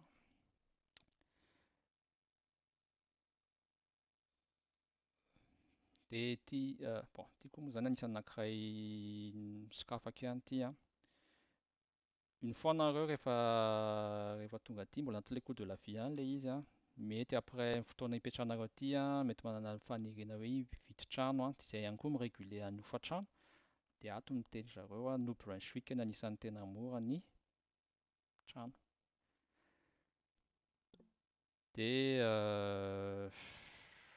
raha eto Ontario manokana, Thunder Bay an, dia Windsor. Anisany anatin'ilay kajikajy ihany koa moa zany izay zavatra izay tsy naniriana koa, mety anisany anatin'ny projet an, izay teboko izay. Hozy izy hoe any amin'ny 535 ihany fa mahita trano ambanin'io izay an, azo hipetrahana tsara mihitsy. Donc zany ilay izy anticipation sy calcul be dia be, stratégie be dia be ohatran'izay an, no ahafahanareo mametraka hoe aiza ianareo no hipetraka rehefa tonga aty. Service offert. Ny culture et langue aloha no resantsika vetivety an, par rapport an'ilay multi-ethnicité teo an, dia ny langue an, iverena kely indray ato anatin'ity, 4% an'ny resaka eto an'ity indray ny partage manaraka. Teny frantsay eto Canada an, dia ohatran'izao. 21,4% ny mponina no miteny frantsay an, mety ho bilingue an, mety hoe tena teny frantsay ranoray. Dia Ontario 3% aty misy anay, any New Brunswick 30%. Fantandremo fotsiny an, vao mivoaka ny Québec ianao dia mila miteny frantsay an, amin'ny asa sy ny fiainana amin'ny ankapobeny. Mety manana communauté miteny frantsay ianao an, fa limité ihany ny ampiasanao ny teny frantsay. Donc zany izay zany mila jerena akaiky. Any British Columbia 1%, sy ny sisa sy ny sisa. Voilà. Dia sinon roa point io an, service offert. Ity indray ny service offert an. Aleo tonga dia aiza ny toerana tsara be, migrant sa vitsy migrant? Arakaraka ao ilay izy fa raha ohatra ianao mety mahazoazo aina kokoa ianao miaraka amin'ny immigrant dia afaka mandeha makany an. Raha ozy ianao hoe aleoko any amin'ilay be olona efa mipetraka amin'ilay toerana dia afaka mandeha makany, fa mila raisina foana ilay izy hoe indraindray any amin'ilay ville ilay hoe be dia be ny olona hoe vitsy immigrant an, indraindray somary ny mponina ao anatiny somary tsy dia tena tia mifandray loatra amin'ny immigrant. Indraindray. Dia anatin'ity sokafaka ity an, dia afaka jerenao hoe raha ohatra hoe any Windsor manokana izao dia cliquenao eo an ny service d'établissement près de chez nous. Gratuit ny service ataon'ny zareo an, dia afaka mitady ianao. Raha ny anay manokana izao dia ireo anatin'ity page voalohany ity fotsiny. Ity efa nandehanana ny vadiko ity, le New Canadian Center of Excellence ity an, misy service en anglais, service en français an. Fa misy anankiray ao fa les services en français no nataonay tao io, dans les langues suivantes, dans français. Dia tsy nandalo an'itony izay an, dia ity tato izay no ohatrany mandeha matetitetika, mahafinaritra be ilay olona tao an, Centre communautaire francophone de Windsor Essex-Kent an, tena tsara be tao no manampy anay nanao an'ny déclaration en impôt gratuitement satria zareo manampy an'izany an. Ianao mila mandoha impôt, mila manao déclaration an, tao nanampy anay amin'ny misy projet, programme communautaire maromaro mifandray amin'ny. Bon, intéressant be izy io. Collège Boréal ihany koa anisan'ny nandalovanay an, nanampy tamin'ny resaka ohatran'izao stratégie fitadiavana asa. Dia nisy formation gratuite ihany koa en langue anglaise, dia intéressant ihany koa ilay izy. Voilà. Dia afaka jerenao daholo moa ilay izy raha ohatra hoe m'intéresse anao, dia io izao Windsor fa afaka mijery ianao any amin'ny ville hafa. Aty amin'ny Ottawa izao tena be dia be mihitsiny. Misy collège boréal any an, misy Ottawa communauté blablabla sy ny rehetrarehetra. Par contre, important be ity zavatra ity. Rehefa ireny tsinona olombelona ihany koa ny olona miasa amin'ireny dia indraindray Indraindray ilay izy ohatran'ny hoe arabo ilay olona miasa ao anatiny ao dia privilégié ny olona arabo mitovy aminazy na mitovitovy région aminy. Raha ohatra izany ianao ka mahita centre ka hoe misy gasy miasa any an, na afrikanina miasa any ka mifandraindray tsara kokoa aminao an, dia ireny andehanana. Noho ilay hoe mandeha makany amin'ilay hoe ville mbola tena tsy fantatra mihitsiny an, dia tsy hay hoe ahoana ny fandraisana. Misy manao retour d'expérience ny namana hoe miavonavona be ilay olona nandray anay an, tsy miraharaha anay mihitsy izy satria izay gasy an. Indraindray misy ohatr'izany, fa indraindray tsy misy an'izany, arakarak'ilay ka iainanao ihany koa ilay izy.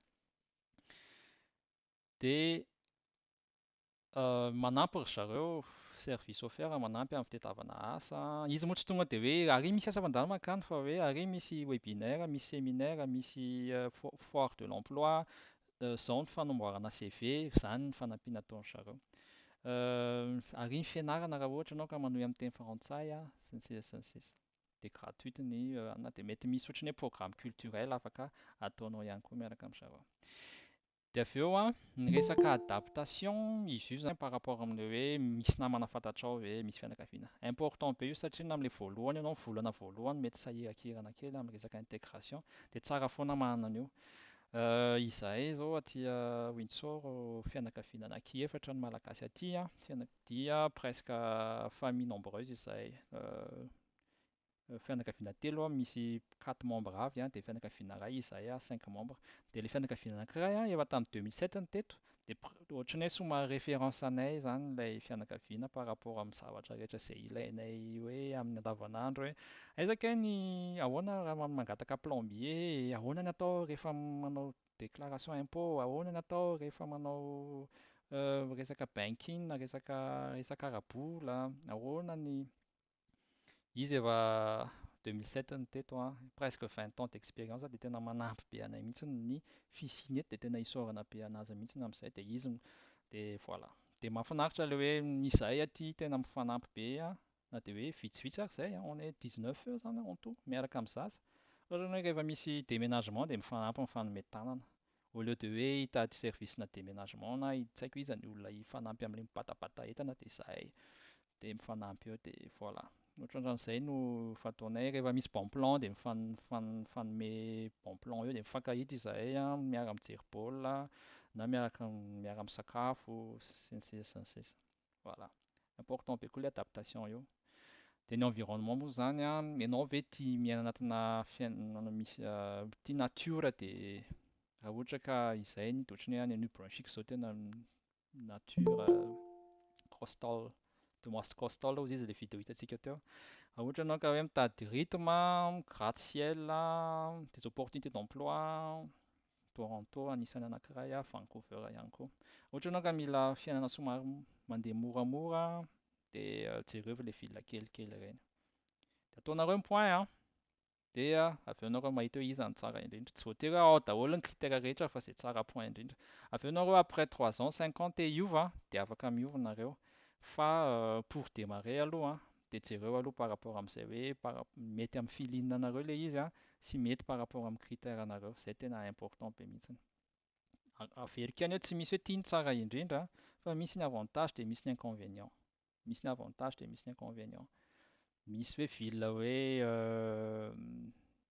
moramora ny fiainana fa mora koa ny fidiram-bolanao an sy ny sisa sy ny sisa. Dia efa maninona izay no tonga taty Windsor izany an, dia plus ou moins koa izay nanao système ohatran'izao. Dia ny priorité anay moa izany dia hoe vaovaontsika 10 mianaka dia aleoaloha any amin'ny ville somary moramora aloha no hanombohana dia ho hita miandalana eo ilay izy. Dia nahita ihany koa hoe misy service communautaire francophone dia nahita ihany koa hoe hitanay ihany koa tamin'izany 10% ny taux de chômage hoe aleoaloha any aloha dia tadiavina ny asa. Dia Windsor 15 minutes any Detroit, ville etsy USA. Dia tanatin'ny tena calculanay ilay izy satria misy havanay koa izany à 2h15 miala eto. Miditra tonga dia miditra amin'ny frontière-ny Canada.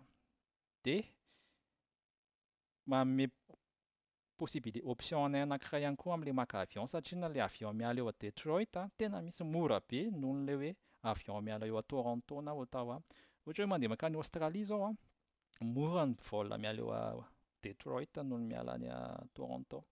Donc raha ohatra hoe tia mandeha voyage zany dia raisinay hoe ato be ilay izy. Raha mahay mandeha hiditra ao amin'ny USA fotsiny a, raha miala ao Detroit no mandeha makany Las Vegas a, même pas $1000 izahay dimy mianaka mandeha avion. Nefa raha ohatra ka hoe mihoatra an'izay, raha ohatra ka hoe miala Windsor na miala Toronto na miala Ottawa. Ary mampiomehy amin'ilay billet d'avion, ticket billet d'avion, izahay dimy mianaka, même pas $1000 mandeha makany Las Vegas a. Fa nefa raha zareo makany Madagasikara dia efa $1700, $1800. Lafo be ilay makany Madagasikara. Dia zahay amin'ny ankapobeny ny partage afaka natao dia hiditra anatin'ny question-réponse isika. Ho jereko haingankingana aloha ireo izay ataoko hoe fanontaniana mipetraka ao anatin'ilay mety be dia be fa misy voasaotiko, nisy tonga dia mivaliky tany ampovoan'ambony tany ihany fa misy somary voasaotiko. Raha toa ka tsy manana olona fantatra mihitsy amin'ilay toerana mety aminao dia inona no tokony atao hozy izy Armel? Dia somary tapaka-kely hono zara azafady dia avy eo mandray raha afaka manangan-tanana ianareo ary dia miditra anatin'ilay fanontaniana dia ataontsika ohatran'izay ilay izy dia avy eo omeko anareo ny fitenenana. Fa valiko aloha ty an'ny Armel ty manangan-tanana ny ary dia avy eo hamaly an'ity dia avy eo manome an'ny ary ny fitenenana. Raha tena izahay izao dia izay ny kahanay, tsisy fantatray aloha tamin'ny voalohany tamin'ny tonga taty Windsor izay fa taty izay vao nahita hoe misy an'ilay fianakaviana efa teto dia nahafinaritra be ilay avy eo ilay izy. Fa amin'izao mihitsy izao nareo dia jereo raha misy mpiara-mianatra anareo taloha, namana taloha, fianakaviana dia manontany ihany aloha hoe aiza ho aiza zareo mipetraka dia anontany hoe manao ny fiainana any. Sinon ilay izy tsy voatery hoe olona fantatrareo direct e. Ohatran'ny hoe ny anay izao ohatra taty izay vao mifankahalala tsikelikely tamin'ilay fianakaviana anankiefatra dia faly mahafantatra. Ohatran'izao ny fandraisana voalohany via call ohatran'izao. Donc afaka mijerenareo foana amin'ireny olona ireny anaty groupe ireny raha anatin'ilay groupe l'immigration iny izao afaka manontany nareo hoe sao dia mba misy malagasy mipetraka any amin'ilay ville tianareo dia mety misy mamaly eo dia afaka mifampiresaky nareo, afaka manontany manao ahoana kay ny any, afaka voilà, tsara be ny zavatra ohatran'izay. Dia tepika anankiray fotsiny hoe ny disponibilité an'ny olona tsirairay avy tsy voatery hitovy mety misy mana disponibilité kokoa, misy olona tsy dia mana disponibilité dia tsy maintsy hajaina izay zavatra izay. Ny avantagen'ny ny fa maninona izay nisafidian'ny Windsor ihany koa dia par rapport amin'ilay ville aty 200-250 000 habitants dia mandeha milamindamina ny fiainana, tsy misy embouteillage, izay aller rehetrarehetra 15 minutes ianao dia tonga mitondra fiara dia mety be taminay ilay izy. Ny climat mety aminay, ny coût de la vie mety aminay, ny resaka asa no tsy mety aminay fa hoe bon izay aloha ilay izy, tsy voatery ho mety aminay daholo ny zavatra rehetra. Miasa izahay fa dia miezaka mitady zavatra tsara tsikelikely eo foana ihany. Dia efa manana communauté francophone miditra ao anatin' zareo, communauté malgache misy aminay dia izay communauté afaka hidirana rehetra tsy resaka réseautage ny eto. Du coup izay ilay izy, misy point positif sy négatif dia lanjalanjaina ilay izy dia eo ianao misafidy ny hitanao fa mety eo. Voilà. Ndao ary nanangan-tanana ianao dia omenanao ny fitenenana.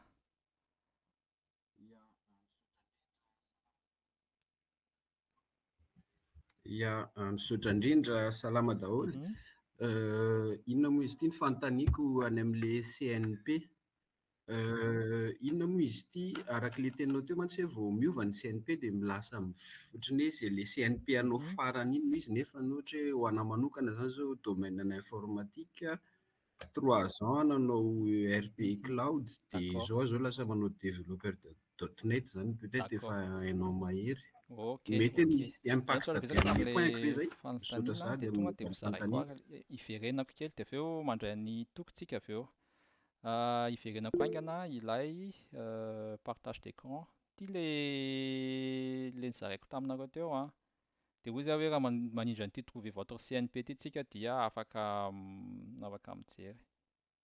De en fait zany a, ao nareo a reto daholo ny catégorie FER 0, poste de gestion, FER 1, profession nécessitant généralement un diplôme universitaire, exemple reto conseil financier, ingénieur en logiciel, technicien en réseau informatique et web, technologue, mety hoe ato anatin'ity FER 2 ty angamba hiary raha ny fahalalako anazy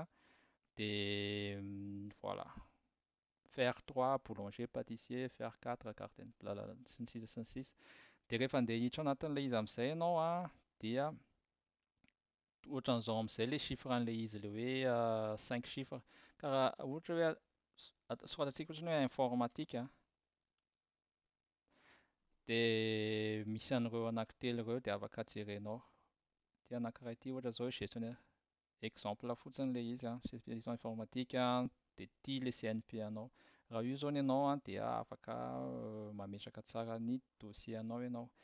Dia ny ahafantarana hoe tena mi-convenir anao ve ilay izy dia tokony afaka cliquenao hiditra amin'ny site web an'ny CNP ity tsika. En fait ilay izy tena izao, ato miditra anatin'ity ilay izy dia ato ohatra ataontsika hoe informatique dia ireo avy ny catégorie an'ilay izy dia miditra anankiray tsika. Exemple anankiray fotsiny fa tsy haiko raha hoe mifandraika aminao ilay izy. Spécialiste en informatique dia sokafanao ilay izy 21 222. Dia hoe le profil mety ho exemple an'ilay appellation an'ilay asanao mety hoe raha amin'ireo, mety tsy ireo akory ary ilay izy fa ato ny important fonction principale. Rehefa mitovitovy amin'ireo ilay asanao dia io zany CNP anao. Dia mila hita ao anatin'ny misy taratasy avy any amin'ny toeram-piasanao zany mampiseho hoe mitovitovy amin'ireo. Tsy atao copier-coller fa mitovitovy amin'ireo ilay asa ataonao ahafahana manam-porofo sy manaiky fa hoe 21 222 ny CNP anao. Ka raha ohatra ianao ka 21 222 ohatra 3 ans nanao an'io asa io dia io zany izay 3 ans izay zany no déclarenao hoe niasanao. Raha ohatra ianao ka hoe nisy fotoana 21 222 3 ans, 5 ans ianao 21 223 dia maka iray amin'ireo ianao hoe raha amin'izay cas zao dia ilay 5 ans zao interrompiana mahazo point betsaka ianao. Dia tsy voakoatra intsony ilay 21 222 fa 21 223 indray ny CNP hitondrainao ny baolina. Tsy haiko raha ohatra ka hoe nanampy anao tamin'ny fanazavana izay nataoko izay. Sinon tsika amentsika fiteny indray Toky.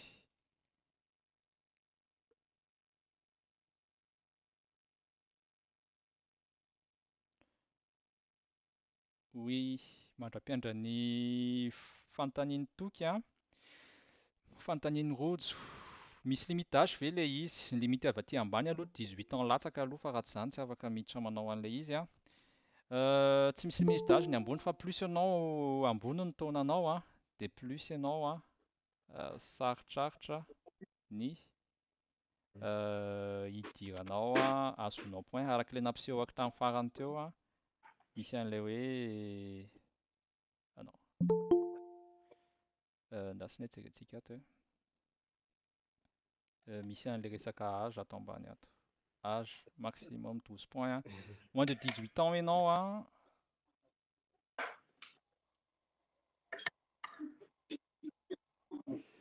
moins de 18 ans ianao 0 point dia mandeha tsikelikely ohatran'io point azonao anatin'ilay izy. Raha ohatra zany ianao ka hoe 46 ans dia 1 point dia 47 ans et plus ianao 0 point no azonao anatin'ilay izy. Tsy note éliminatoire ilay izy fa fotsiny hoe misy point enjehanao anatin'ilay izy. Ok, hitako efa vonona ny Toky dia ndao ary. Ok, ia anankiroa ny fanontaniako le voalohany hoe ilay bank statement le zany mila le preuve de fond mila mouvement sa hoe mety raha vola rotsaka fotsiny eo amin'ilay montant tadiavina. Oui, tonga dia apetrao ary. Ny faharoa tonga dia afaka apetraka ilay faharoa sa ny faharoa indray mahakasika an'ilay test ve tsy maintsy IELTS Ok. Dia mety koa natao FL na Duolingo. valintsika zany ary aloha ny fanontaniana voalohany sy faharoa dia avy eo i jasa indray no hoaisitsika amin'ny fanontaniana avy eo. Dia tonga dia hijerentsika aloha anatin'ilay compétence linguistique aloha voalohany Bon, lasa aloha tsy mara pidiky kely azafady ah.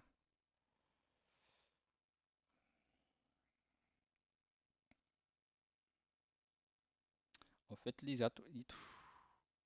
Reto ny test de langue approuvé ah. Moa za mila manao partage indray. Dia angamba tsy fafako intsony ity partage ity dia amin'izay tsy sahirana. Miklikeko anatin'ilay teo ilay farany teo ihany dia misy hoe les tests de langue approuvé ah. Dia raha ho an'ny anglais dia ireo. CELPIP dia IELTS dia PTE Core. Ireo anankitelo ireo izany. Dia tsy ao anatiny izany Duolingo sy ny TOEFL. Par rapport amin'ny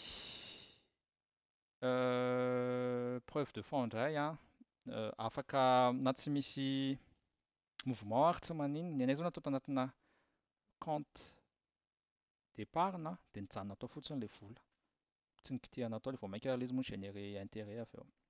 Donc c'est pas tsy manino ilay izy natao anaty compte épargne na compte courant fa ny important fotsiny ah, ao ilay vola amin'ilay ianao midéclarer an'ilay izy ah, dia ao ilay vola rehefa handeha ianao satria indraindray mangataka fandroana indray ilay any Canada hoe avereno mandefa attestation de solde ho jereny hoe ilay vola sao dia nampidiana atao fotsiny dia nalàna.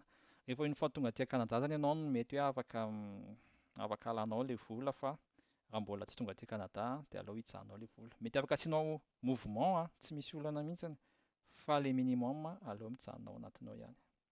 Voilà. Jas mihaja.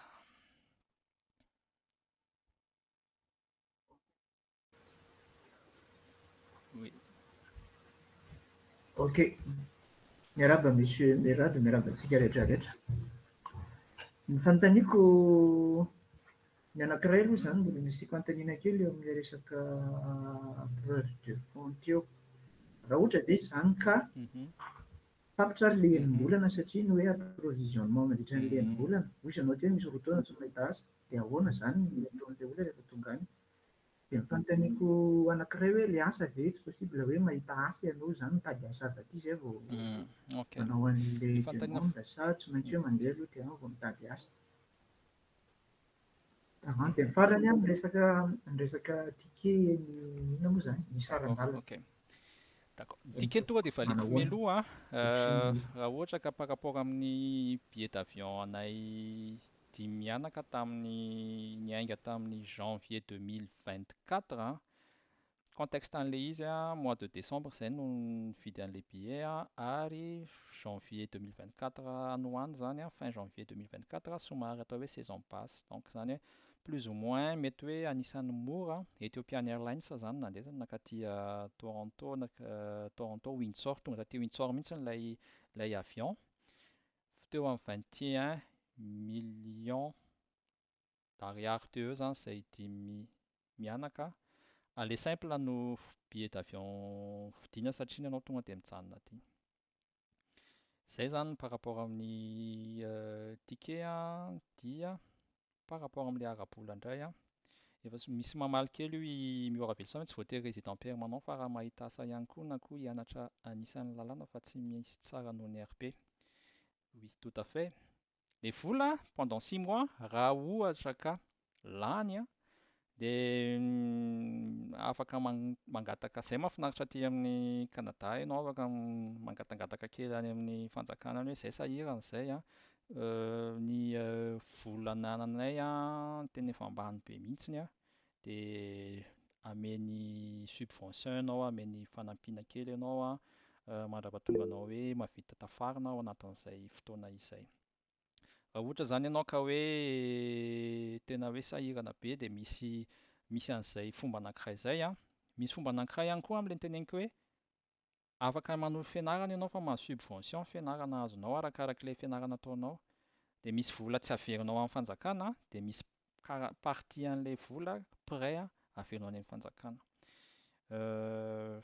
Ny anay zao ohatra tamin'izay mbola samy tsy niasa no nanao an'izay ny vadiko dia nahazo tany amin'ny $15,000 tany izay dia efa conséquent tapelay izy.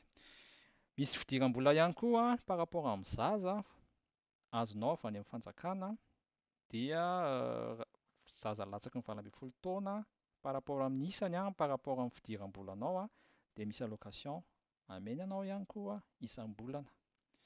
Dia sinon misy food bank, izy io moa zany eo amin'ny 1 million de personnes eto Canada no mampiasa food bank noho ny hoe tsy fahafahan'izay aloha satria ny hoe lafo ny fiainana sy ny sisa. Mandeha makany amin'ilay toerana dia mba maka izay afaka alaina any aloha mba ahafahanao miaina amin'ilay fotoana hoe mahasahirana anao. Fa dans tous les cas zany aloha misy an'izay système izay afaka manampy anao fa mila miezaka foana ihany mitady asa. Mahafantatra olona hoe efa herintaona izay teto mbola tsy nahita asa dia miainga par rapport amin'izay zavatra izay. Manaraka manao formation ahafahana mahazo subvention, misy ny zaza ihany koa ahafahana mahazo subvention dia sady mitady asa ihany en même temps satria nahafa ihany ilay hoe miasa mba ahafahanao manana izay indépendance izay. Dia ilay fanontanianao anankiray raha ohatra ka hoe rehefa somary nivaliany miora teo ihany ilay izy misy possibilité maheno olona hoe alohan'ny hangany any Madagasikara dia efa nahita asa fa tena vitsy ny olona ohatran'izay ka izay. Tena presque la plupart du temps une fois tonga eto izay vao mitady asa, izay vao mahita asa satria privilégien'ny olona ny olona efa tonga eto.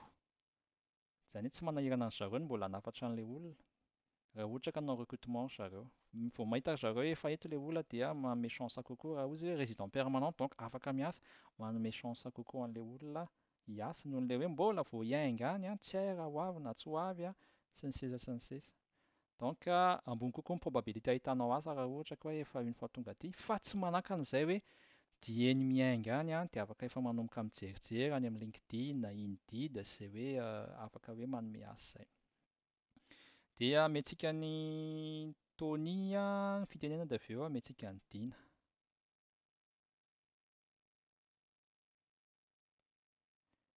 Adelara, oui, ndao Tony. Salama daholo miaraba daholo ny rehetrarehetra. Ny fanontaniako izany dia momba ny évaluation diplôme amin'ilay WISE. Dia ilay diplôme ilay azo tamin'ilay aniny ve no alefa antsika anina dia miaraka amin'ny relevé de note nao nanomboka première année jusqu'à cinquième année ohatra.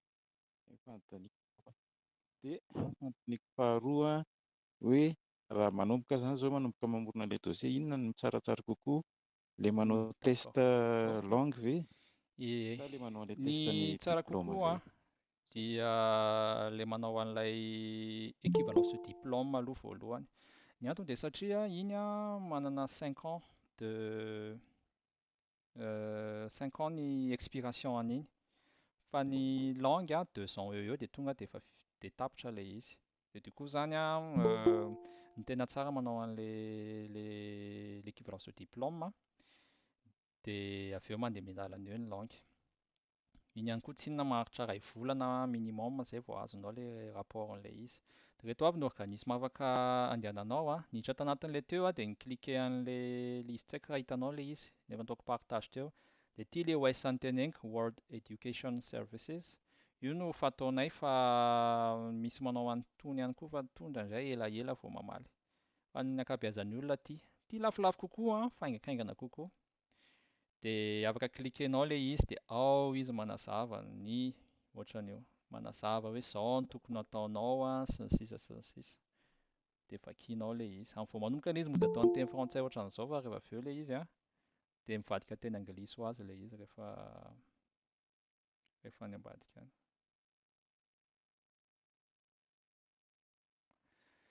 Voilà. Dia iny amin'ilay fanontanianao faharoa moa?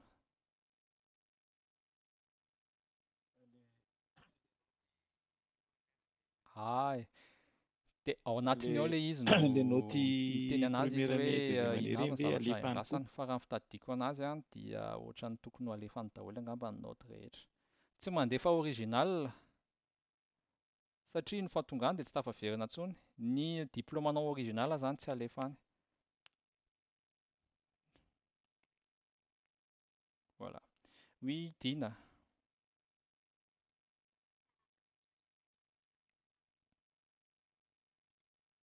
Hoy miaravantsika rehetra misaotra betsaka amin'ny fizarana Mirato. Nika mba manana fanontaniana kely par rapport amin'ilay fitadiavana trano hipetrahana indray. Inona no tsara kokoa hoe aty ve dia efa mitady dia sa hoe rehefa tonga any vao mba mahita sur place dia tsisy surprise. Dia fanontaniana manaraka raha ohatra ka hoe hanao reconversion professionnelle zany rehefa tonga ohatra resaka raisiko fotsiny hoe resaka administration ohatra ny aty fa rehefa tonga any zao dia nita rehefa manao recherche zao hoe secteur ny éducation zareo mitady olona be dia be ka raha ohatra hoe intéressé amin'izay ka hoe hiverina hianatra an'izay ve dia ahoana indray no fandehan'izay misy subvention sa ohatr'izany mankasitraka indrindra. Firenako sokafana indray izy ity dia niresaka momba n'ilay ny proposition quoi par rapport an'ilay mitady trano raha azo atao aloha dia na mipetraha raha ohatra ka misy namana na fianakaviana afaka mandray dia mipetraha aloha any dia aty no mitady trano na mandehana aloha Airbnb raha ohatra ka manelingelina olona raha ohatra be dia be manko nareo indray mifindra dia mety sahirana ny olona mandray anareo.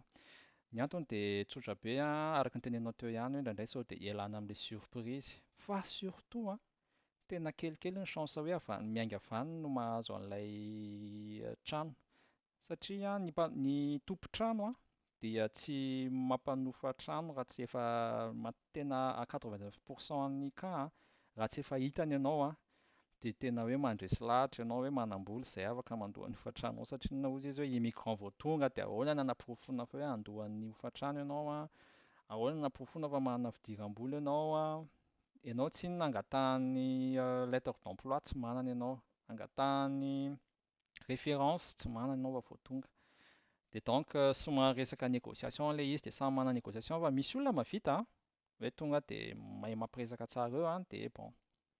Ny aty caution miverina aminao mandoa premier mois ianao dia dernier mois dia avy eo ianao rehefa tonga ny dernier mois dia tsy mandoa caution zany tsy alohanao intsony ny hofa-trano farany zany fa tonga dia ohatran'ny hoe miala ianao après un mois.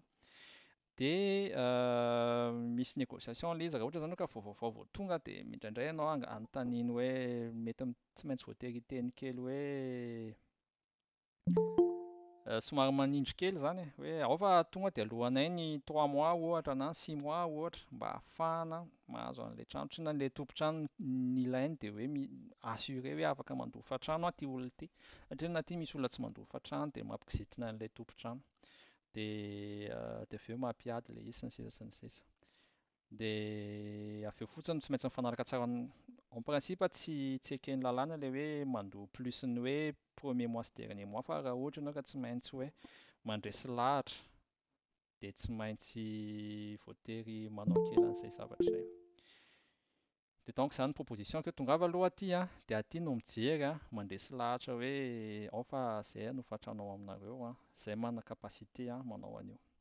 Resaka reconversion professionnelle izay presque ny ankamaroan'ny migrant tonga aty dia voatery miditra reconversion. Ny antony dia tsotra be na tsy soratany mpampiasa ary izay dia zareo mangataka diplôme canadienne hoe ianao nianatra teto dia zareo mangataka expérience canadienne izay tsy hananan'ilay olona raha ohatra ilay olona vao tonga vao miainga aty. Izaho zao tsy nanana an'izay sady tsy nanana diplôme canadienne tsy manana expérience canadienne dia koa zany ilay folo taona ny expérience-ako tany Madagasikara tamin'ilay secteur niasako lasa tsy valorisé ny fa tonga aty même ny diplôme fotsiny hoe master fa anatin'ilay zavatra nataoko voatery tsy maintsy nitady nanao reconversion par rapport amin'ny éducation point important be ary point tsara be mihitsy ny toeram-piasana izay mampiditra olona presque tsy mijanona dia ny resaka éducation dia ny resaka fahasalamana. Ny fahasalamana mety hoe infirmière ianao izany zao no tena lalana ataon'ny olona ny éducation afaka hoe mpampianatra ianao dia efa mety fa reny no atao hoe métier réglementé izany hoe tsy maintsy verina manao miditra anatin'ilay ordre ianao ordre des infirmiers, ordre des avocats, ordre des comptables, ordre des pharmaciens ary ny ordre ny mpampianatra ihany koa. Ka ohatra ianao ka hanao mpampianatra dia mila manaraka fianarana dia tafiditra anatin'ny ordre dia avy eo mampianatra. Tsara be ilay lalana mpampianatra satria tsara ny régime ana retraite dia tsara ny karama miakatra tsikelikely miakatra haingana Dia ihany koa misy mitady foana ianao raha ohatra ka mpampianatra. Donc zany mila somary efa mivonona hoe pendant 1 an na 2 ans ianao zany mila miverina mianatra. Subventionné ve sa tsia? Manao recherche kely ianao fa en principe arakarak'ilay fianarana ataonao misy subvention azonao ao anatin'ilay izy. Fa mila manao recherche kely par rapport amin'izay zavatra izay fa izay ihany koa anatin'ny mijery an'izay satria anisan'ny option anankiray ho jerenay izay vadiko ohatrany intéressé anao an'izay zavatra izay. Fa za aloha pour le moment dia misy lalana hafa ihany koa no tiako atao. Izay tsy haiko raha manamaly an'ny Dina angamba ilay fanontaniana. Dia nisy nangatana koa teo fa tsy hitako intsony hoe lasa aiza. Afaka ohatran'ny nampidina tanana dia tsy hitako intsony hoe lasa aiza fa mamerina mamaky kely ny ato amin'ity fanontaniana ity. Oui, route bena. Dia avy eo miverina mamanitra sy mihaja. Vetivety misy fanontaniana kely fotsiny ato dia avy eo ameko an'ny route ny fitenenana. Permis de conduire. 3 mois ianao tonga eto afaka mampiasa ny permis de conduire anao. Fa ianao zany misy an'izay certificat d'authenticité izay afaka alainao miainga avy any Madagasikara na une fois tonga aty dia any amin'ny ambassade any Canada, any Ottawa, ambassade Madagasikara any Ottawa. Dia certificat d'authenticité izay ahafahanao mba hoe manafaingana ny fahazoanao permis de conduire raha ohatra hoe tao Ontario satria samy manana ny azy fa raha tao Ontario dia misy an'izay full J izay. Full J. Misy karazany catégorie telo ny permis de conduire. J1, J2 dia full J. J1 zany examen théorique ataonao ao amin'izareo amin'ny salle ao dia resaka question choix multiple dia mila mahazo 16/20 minimum. Rehefa azonao izay mahazo J1 ianao efa afaka mitondra tomobile fa mila olona misy miaraka aminao. Avy eo ianao afaka tonga dia misaoty an'ilay J2 fa tonga dia full J raha ohatra ka manana ilay certificat d'authenticité, izay no tena important amin'iny. Tsy maintsy mbola manao test de conduite ianao. Ilay full J zany ahafahanao mandeha mitondra tomobile amin'ny autoroute. Fa ilay J2 tsy afaka mandeha autoroute ianao fa ao anatin'ny toerana 60 km, 80 km/h ihany. Fa ilay full J ianao afaka mandeha mankany Toronto, mankany Ottawa, mankany Québec mandray autoroute. Dia izay ny momba an'io afaka tonga ianao vao tonga aty dia afaka io ny ataonao voalohan-draharaha satria mila manana tomobile aty. Tsy rendrarendra mihitsy ny fiara aty fa ilaina par rapport amin'ny déplacement. Dia voilà, ndao route.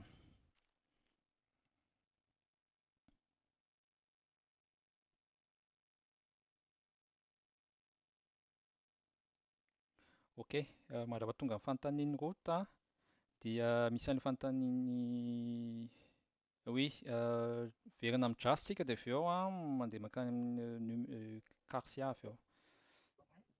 Oui, route, ndao ary.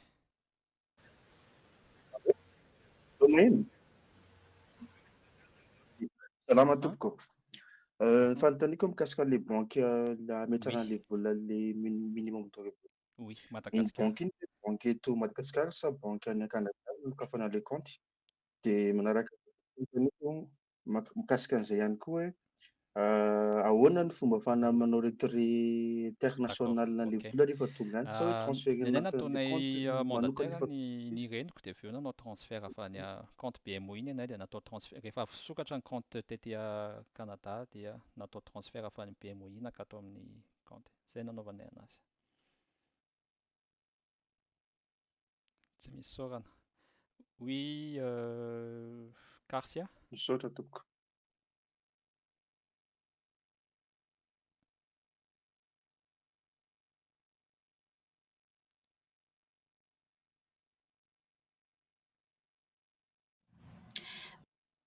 Salama daholo, saiko manontany fanontaniana kely fotsiny momba n'ilay paperasse administratif le hoe le amin'ilay début an'ilay entrée express io zany dia compléter les scores et tout ça. Et à quel moment nous m'appliquons l'épreuve de France, est-ce que j'ai sélectionné les familles invitation, et vous m'appliquons l'épreuve de français. Ça, oui, Oui. tempo loin, tu vas attendre Effectivement, retenir Merci. information ilaina alohan'ny kafana an'ilay création profil reo ihany aloha.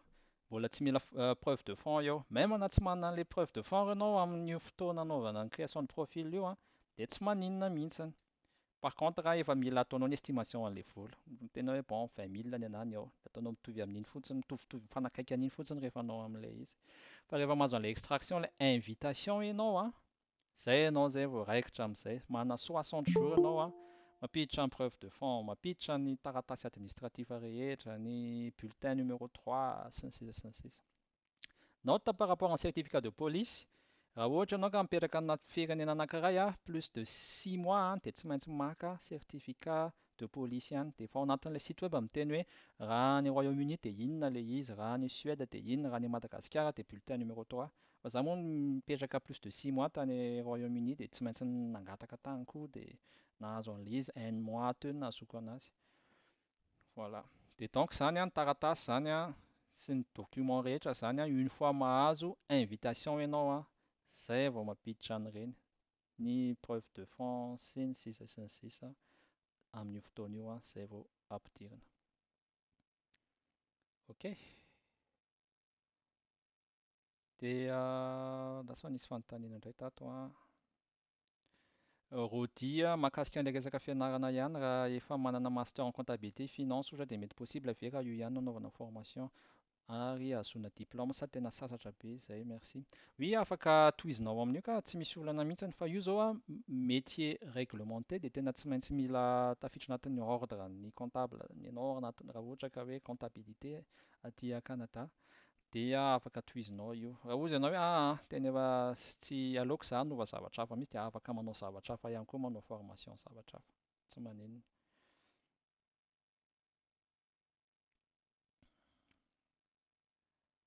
Raha ihany tena tsy manana support PDF fa tsy fantatro raha ohatra hoe vita ny nanao enregistrement an'izy ity dia ho zaraina ilay izy dia ahafahantsika jerena amin'ny manaraka averina vakiana tsikelikely eo.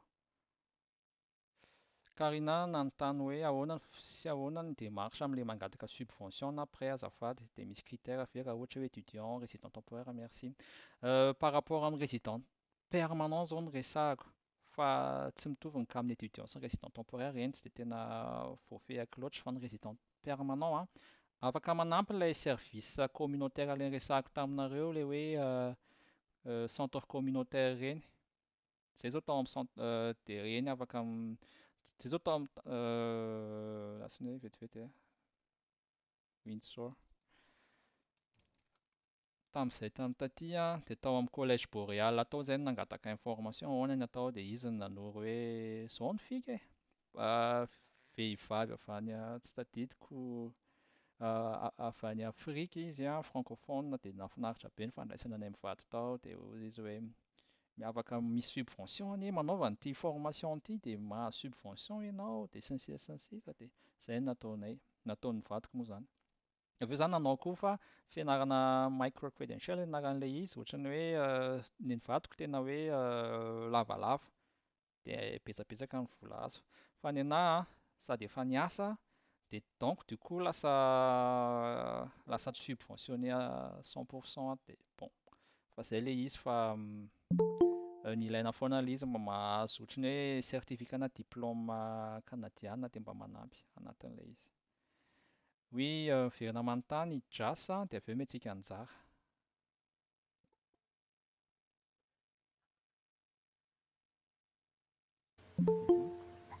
Ok, ny anahy fanontaniako manaraka mandritra an'ilay fotoana io zany dia hoe passeport malagasy zany no papier miaraka aminao sa manana carte résidence iny dia raha ohatra ka hoe hangataka citoyenneté zany dia mety ohatran'ny ahoana ny étape inona tsy mampitovy an'ilay résident ianao zany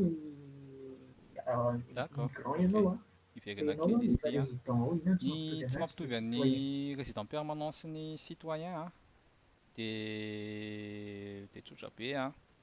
Tsy afaka mifidy ianao a, dia tsy afaka tsy manana passeport ianao. Ireo no tena hoe ngeza indrindra. Fa ny ankoatran'izay a, en tant que résident permanent, araka ny teneniko foana hoe citoyen latsaka fefy ny résident permanent.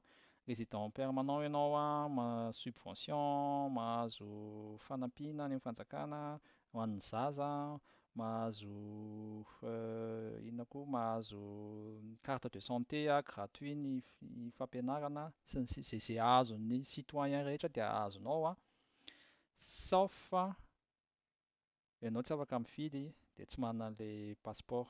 Ny passeportnao zany aloha dia ilay passeport gasy a, dia manana carte de résidence ianao a, izay ahafahanao miverina eto Canada. Raha ohatra ianao ka sendra mandalo ohatra ny mankany Madagasikara dia hiverina aty Canada dia ilay carte de résidence fotsiny hoe za résident à Canada dia miverina fotsiny ianao. Ny carte de résidence permanente ny Canada ahafahanao mi-voyager mankany Meksika ohatra. Misy pays 26 raha manana carte de résident permanent ianao dia afaka andehananao dia avy eo afaka miverina ianao. Mahafinaritra be manana an'izay zavatra izay. Fa raha passeport fotsiny ny andehananao a, dia mila visa ianao raha mankany Meksika ka raha tsy manana carte de résidence permanente. Passeport gasy a, mila visa mandeha mankao États-Unis. Carte de résidence permanente a, mila visa raha mankao États-Unis raha ohatra ianao ka hoe eto Canada. Anatin'ny 5 ans na 10 taona ny carte de résident, ny expiration-ny a, dia raha telo dia afaka manao renouvellement mora, tsy misy olana. Fa raha anatin'ny telo taona manana an'izay, anatin'izay 10 taona izay ianao no mipetraka teto foana tsy nialaala teto a, dia afaka mangataka citoyenneté. Dia misy afaka lasa jerentsika eto dia saodantsika eto hoe RP vers citoyenneté Canada.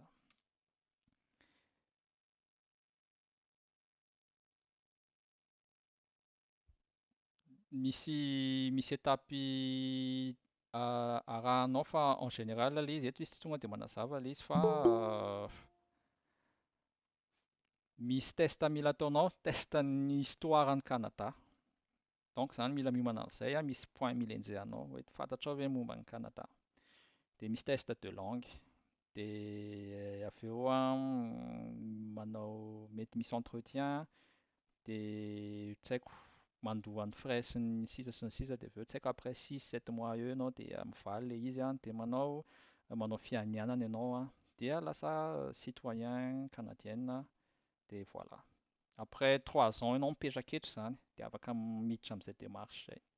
Donc approximativement zany 4 ans eo zany ianao miaraka an'ilay fotoana anaovanao an'ilay citoyenneté zany dia mety efa lasa citoyen manana passeport canadien. Ok dia Nzara dia avy eo Florent.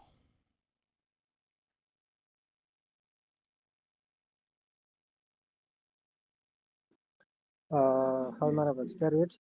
Ny anahy ny tiako anontaniana tsy ilay entrée express fa raha ohatra ve hoe mitady asa tsotra ve dia raha tsisy diplôma ve fa ohatra hoe manana expérience dia possible ve ilay izy dia misy limite d'âge ve amin'ilay hoe Oui, raha mitady ohatra ka asa hoe tsy entrée avy express aty Madagasikara no dia mitady lasa an'ilay izy. résidence temporaire indray amin'izay fotoana izay dia tena hafa indray ny procédure. Ahafahana mahazo anazy mitady permis de travail ianao dia une fois tonga aty ianao dia mitady lalana ahafahana mahazo résidence permanente na hoe sokafana manao extension an'ilay permis de travail anao. Tsy tena voafehako loatra ny résidence temporaire fa ny raha ny retour d'expérience henoko fotsiny hoe sarotsarotra mivadika résidence temporaire, mivadika résidence permanente, surtout raha ohatra ka ny feranao tsy mi-correspondre an'ilay exigence ny entrée express sy ny résidence permanente. Misy an'ilay fer 0, 1, 2, 3. Raha fer 4 na 5 ianao dia tsy afaka miditra manao an'ilay izy. Dia mentsika ny Florent dia avy eo miverina amin'ny route tsika.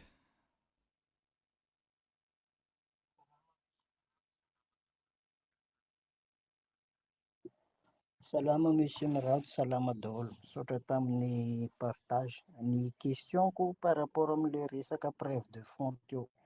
Amin'le voalohany manko hoe tsy voatery tonga de mandatsaka an'iny raha mbola tsy extracté. De ohatra hoe manana 2 mois andatsana an'le dossier moa zany. De inona moa zany hoe mety ho risque raha ohatra hoe natao ny estimation ataontsika hoe asa $20,000 ohatra le preuve ilaina, de nefa natao le estimation de tsy tratra le izy rehefa avy eo. Mety possible ho rejeté ve sa mbola misy asa raha afaka ohatra ka misy hoe fotoana ataontsika kely hoe koa azony olona roa nareo de $19,000 minimum no tadiavin'ny zareo a. Raha niteny ianao hoe 20,000 ny volanay ao anatiny a, de mety mihena 19 500 le izy de tsy maninona, tant que hoe mbola minimum 19,000 ambon'io minimum io. Fa raha vao 18 900 le izy a, de efa tena problème be. Ataon'ny zareo be dia be manao demande, ka raha vao misy failles kely de tonga de ataon'ny zareo refus. Donc du coup zany tsara zany a, ao anatin'ilay montant c'est minimum a, au moins mba ao foana aloha. Asivy marge a, ataovy mihoatra ny minimum ny ao anatiny ao, de ataovy izay ahatonga anazy ao. Azo atao ohatra hoe nahafahana nahazo an'ilay attestation de solde fotsiny de avy eo alana vola be dia be a, fa tonga de suspicieux be iny a, angatahany fandroana indray hoe meo a relevé de compte indray de hitany hoe iny ity vola niala be dia be tamiko ity, de atao miverina nisy nampiditra be dia be tampoka indray. De du coup zany a ny recommandation de hoe ataovy ao foana aloha le vola. Azo asiana mouvement be, mouvement kely na 500,000 ariary, 1 million d'ariary de avy eo misy vola miditra, misy mivoaka, ireny tsy maninona. Fa raha misy tonga de 40 millions d'ariary tampoka miala ao de avy eo 50 millions d'ariary tampoka miditra, de indraindray mety somary mampieritreritra an'ny zareo. Raha mieritreritra nareo hoe misy mouvement be foana de ataovy any amin'ny compte courant le mouvement be a, de manokana vola juste fotsiny hoe ilay vola preuve de fond any amin'ny compte épargne ohatra. Io tsisy saorana. De avy eo amentsika ny route. Merci.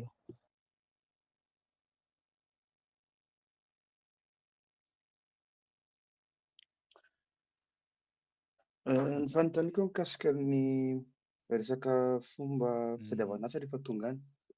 Mba afaka zarainao ve retour d'expérience-nao rehefa tonga tany ianao a, nanahoana ny natavanao asa, site web ohatrohatr'izany, na resaka hoe inona ny processus de recrutement Efa fatao taty izy vao zareo par nitady rapport asa aty zany izay Madagasikara. mivady. Raha ho an'ny kahako manokana de izay tsy recommandeko mihitsiny a, aza miandry fotoana mitady asa. Ohatran'ny hoe volana voalohany ipetrahanay a, installation fotsiny nataonay, tsy nieritreritra asa mihitsiny izay, fa tena hoe andao tsika andrasana hoe ato anatin'ity zany a, fahatongavanay a tamin'ny 25 janvier zay a, tsy nitady asa mihitsiny izay fa hoe tonga teto aloha dia mipetraka, nanokatra compte bancaire, nikarakara ny fianarana, carte de santé a, sy ny sisa sy ny sisa.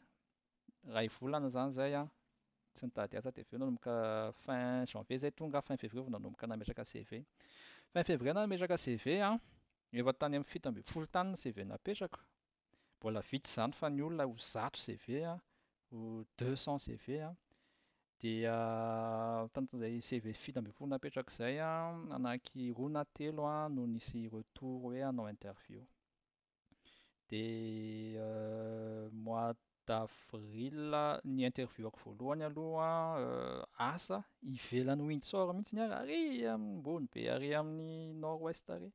Dia finalement ilay izy ohatrany hoe somary sahirakirana ilay izy fa hoe tena hoe nila nitady asa tamin'izay fotoana izay. Fa ny interviewako faharoa no tonga dia teto Windsor. Dia vao vita ny interviewako faharoa izay asako amin'izao fotoana izao dia nisy interview fahatelo fa nilaviko ilay izy fa hoe izaho efa nahita asa. Ny interviewako dia tao anatin'ilay izaho nitady asa, misy asa anatin'ny domaine-ako niainga tany Madagasikara, tsy nisy réponse, tsy misy suite mihitsiny. Fa ny asa tena hoe asa hafa mihitsiny izany no nahafahako nahazo an'izay retour izay ao anatin'ny tontolon'ny assurance. Dia fin avril no nanao sonian'ny contrat dia mai nanomboka ny asa. Zay zany ny retour d'expérience par rapport amin'ny mitady asa. Hatramin'izao sady miasa no mijery foana dia manao demande. Ngamba efa ho folo izay ny demande napetrako tao aorianan'ny efa esako izao. Sady miasa zany mitady asa dia indroa nahazo interview asa ao am-piasana ihany fa hoe misy poste hafa dia mbola tsy nahazo mitady olon-kafa izay moa fomba famaliny zareo ilay izy hoe ils ont décidé de poursuivre le processus avec une autre personne satria na ilay izy anatina département hafa tsy amin'ilay département misy anahy dia privilégieny zareo hoe izay efa anatin'ilay département aloha no raisiny zareo. Fa manao mitady asa ivelan'ny ato am-piasana externe zany dia tena tsy tena mora aloha ilay mitady asa e. Ny retour ngamba roa na telo no miteny hoe désolé fa tena tsy voaray ianao fa ny ambiny tonga dia any dia tsy hita intsony. Jereny zareo oui, vetivety dia avy eo ameko anao. Jereny zareo zany ny expérience anao hoe firy taona ianao teto. Dia jereny zareo ny credential anao hoe nianatra teto ve ianao sa tsy. Oui, route.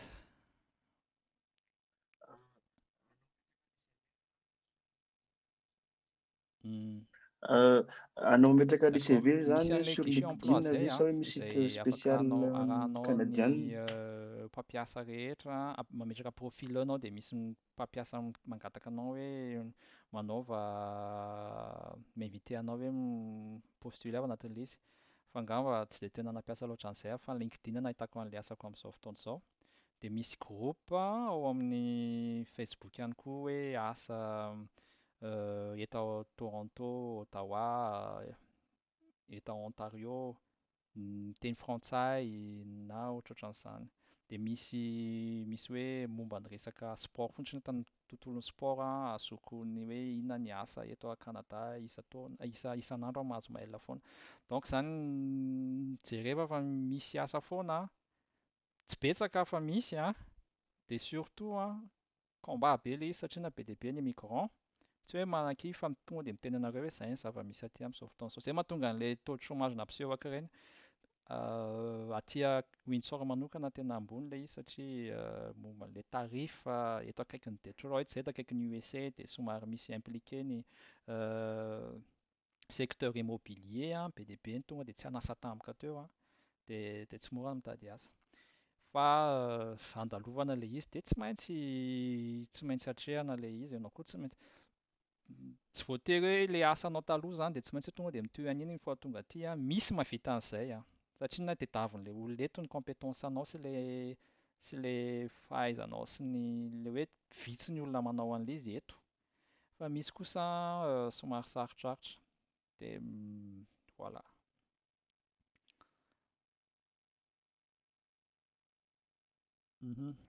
Mety mamakimaky fanontaniana roa na telo farany raha tsy manao fanontaniana nareo izay sendra mba hitako ato satria tena be dia be ilay fanontaniana ato ny délai de traitement raha soatany ao amin'ny site web ao eo amin'ny 7 mois eo raha entrée express minimum. Izay zany ny ataontsika hoe moyenne an'ilay 5 dernier mois nanaovana zareo traitement eo amin'ny 7 mois eo. Tamin'ny andronay 5 mois. Ny anay teo amin'ny 3 mois et demi teo. Fa amin'izao ilay somary elaela kely dia zareo somary amin'izao fotoana izao somary méticuleux par rapport amin'ny ilay CNP anao ny attestation misy hoe référence professionnelle izay dia ao nahita mila ampidirinao ao zany hoe izao ny attribution anao tao anatin'ilay asa. Izao heure par semaine na par jour na par mois ny asanao, izao ny karamanao sy ny sisa. Tsy tena attestation d'emploi ilay izy fa référence professionnelle tena hoe somary détaillé ilay izy dia iny no jeren'ny agent ny ao amin'ny gouvernement mijery hoe tena mifanaraka an'ilay CNP ve. Dia rehefa hitany hoe mifanaraka ilay izy dia ok hozy izy zareo. Raha hitany hoe tsy mifanaraka dia andefasan'ny taratasy ianao, andefasan'ny mail ianao dia teneniny hoe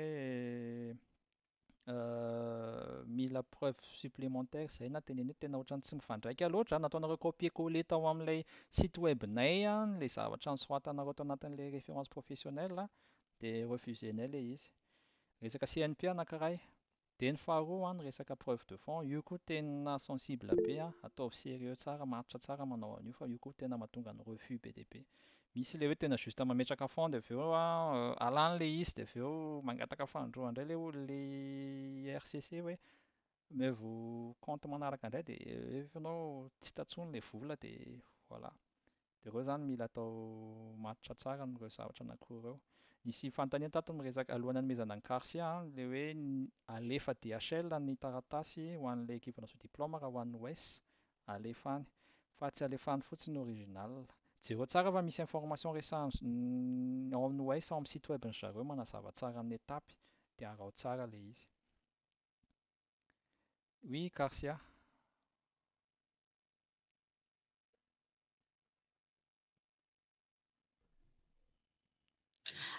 Oui, raha ny fantaniko manaraka dia hoe raha efa eto Québec zao par exemple fa raha hanao entrée express dia efa niasa avec 1 an et demi ana expérience de travail. Dia ohatrohatry ny ahoana ilay resaka CNP, ilay resaka hoe expérience Satria ianao efa canadienne manana et tout ça. expérience canadienne dia misy an'ilay catégorie ilay CEC zay, catégorie de l'expérience canadienne. Oui. Ny anay ilay travail qualifié satria tsy nana expérience canadienne zay dia ato anatin'ity anankiray ity indray no ahafahanao mijery ny information rehetrarehetra. Izay anasako anao fa kihomen-dalanao ilay izy fa hitanao ao daholo hoe inona no tokony atao sy ny rehetrarehetra. Ok. C'est sur une catégorie de l'expérience canadienne. Satria ianao efa manana expérience canadienne. Dia encore une fois faire 0, 1, 2, 3. Mila hita ao ilay CNP anao zany ao anatin'ireo. Une année de travail, ainsi, test linguistique. Études, aussi, il n'y a pas d'exigence en matière d'études. Intéressant, hein? Tsy mila manao ianao zany rehefa études. Ny études anao tsy mila manaprofy ianao fa compétences linguistiques ianao no mila manao. Ary mora, même pas de preuve de fond. Intéressant. Ok. Dia mety fanontaniana roa faraparany angamba izay hitako ato.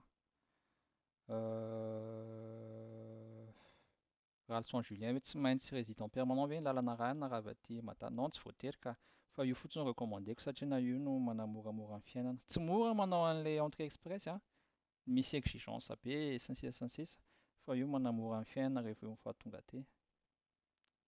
Satria na tonga aty tantara anankiray mijanona aty na mahavita miaina tsara stable aty koa tantara anankiray ny installation aty tantara iray.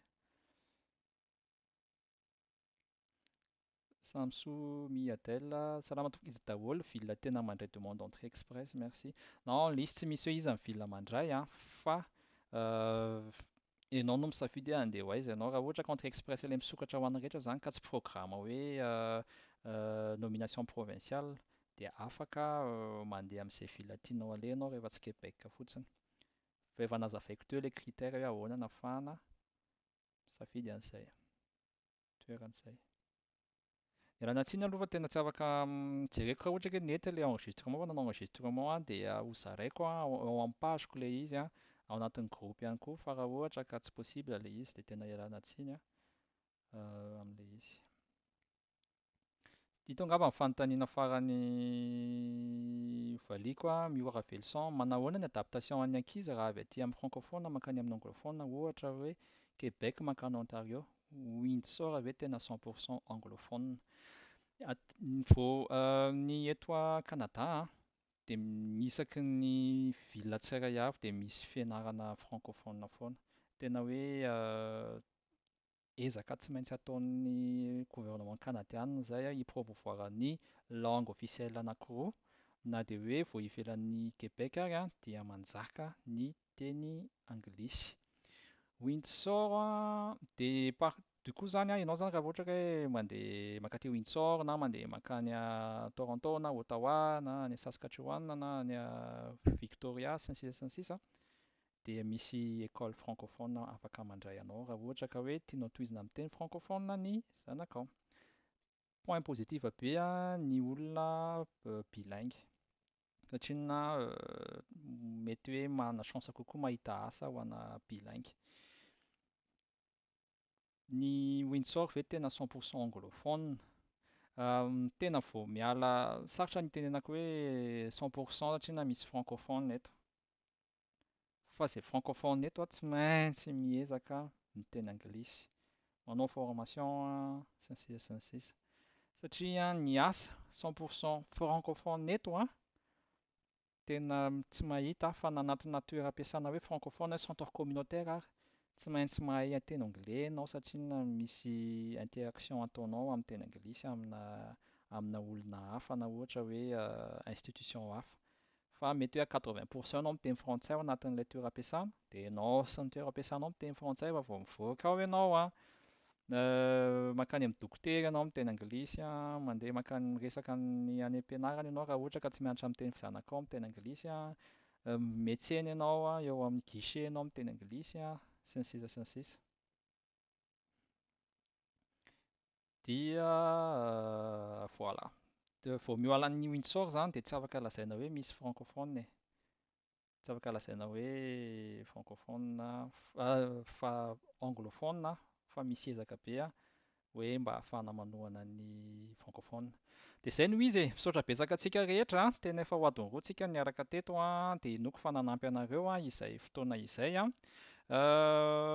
Izaho toy ny zakan'ilay Google Meet dia du coup ialana tsiny ho an'izay tsy tafiditra na hoe tara vao tafiditra fa nisy niditra dia nisy mivoaka, nisy niditra dia nisy mivoaka, tsy satatry ny nampiditra olona foana tao anatin'ilay Google Meet. Tsara kokoa ilay izy rehefa Google Meet satria misy fifandraisana haingaikaingana fa taloha tsy mahavatra manao ao anatin'ny page dia page Facebook dia indraindray somary elaela ny interaction moa misy tsy mahita an'ilay publication ihany koa.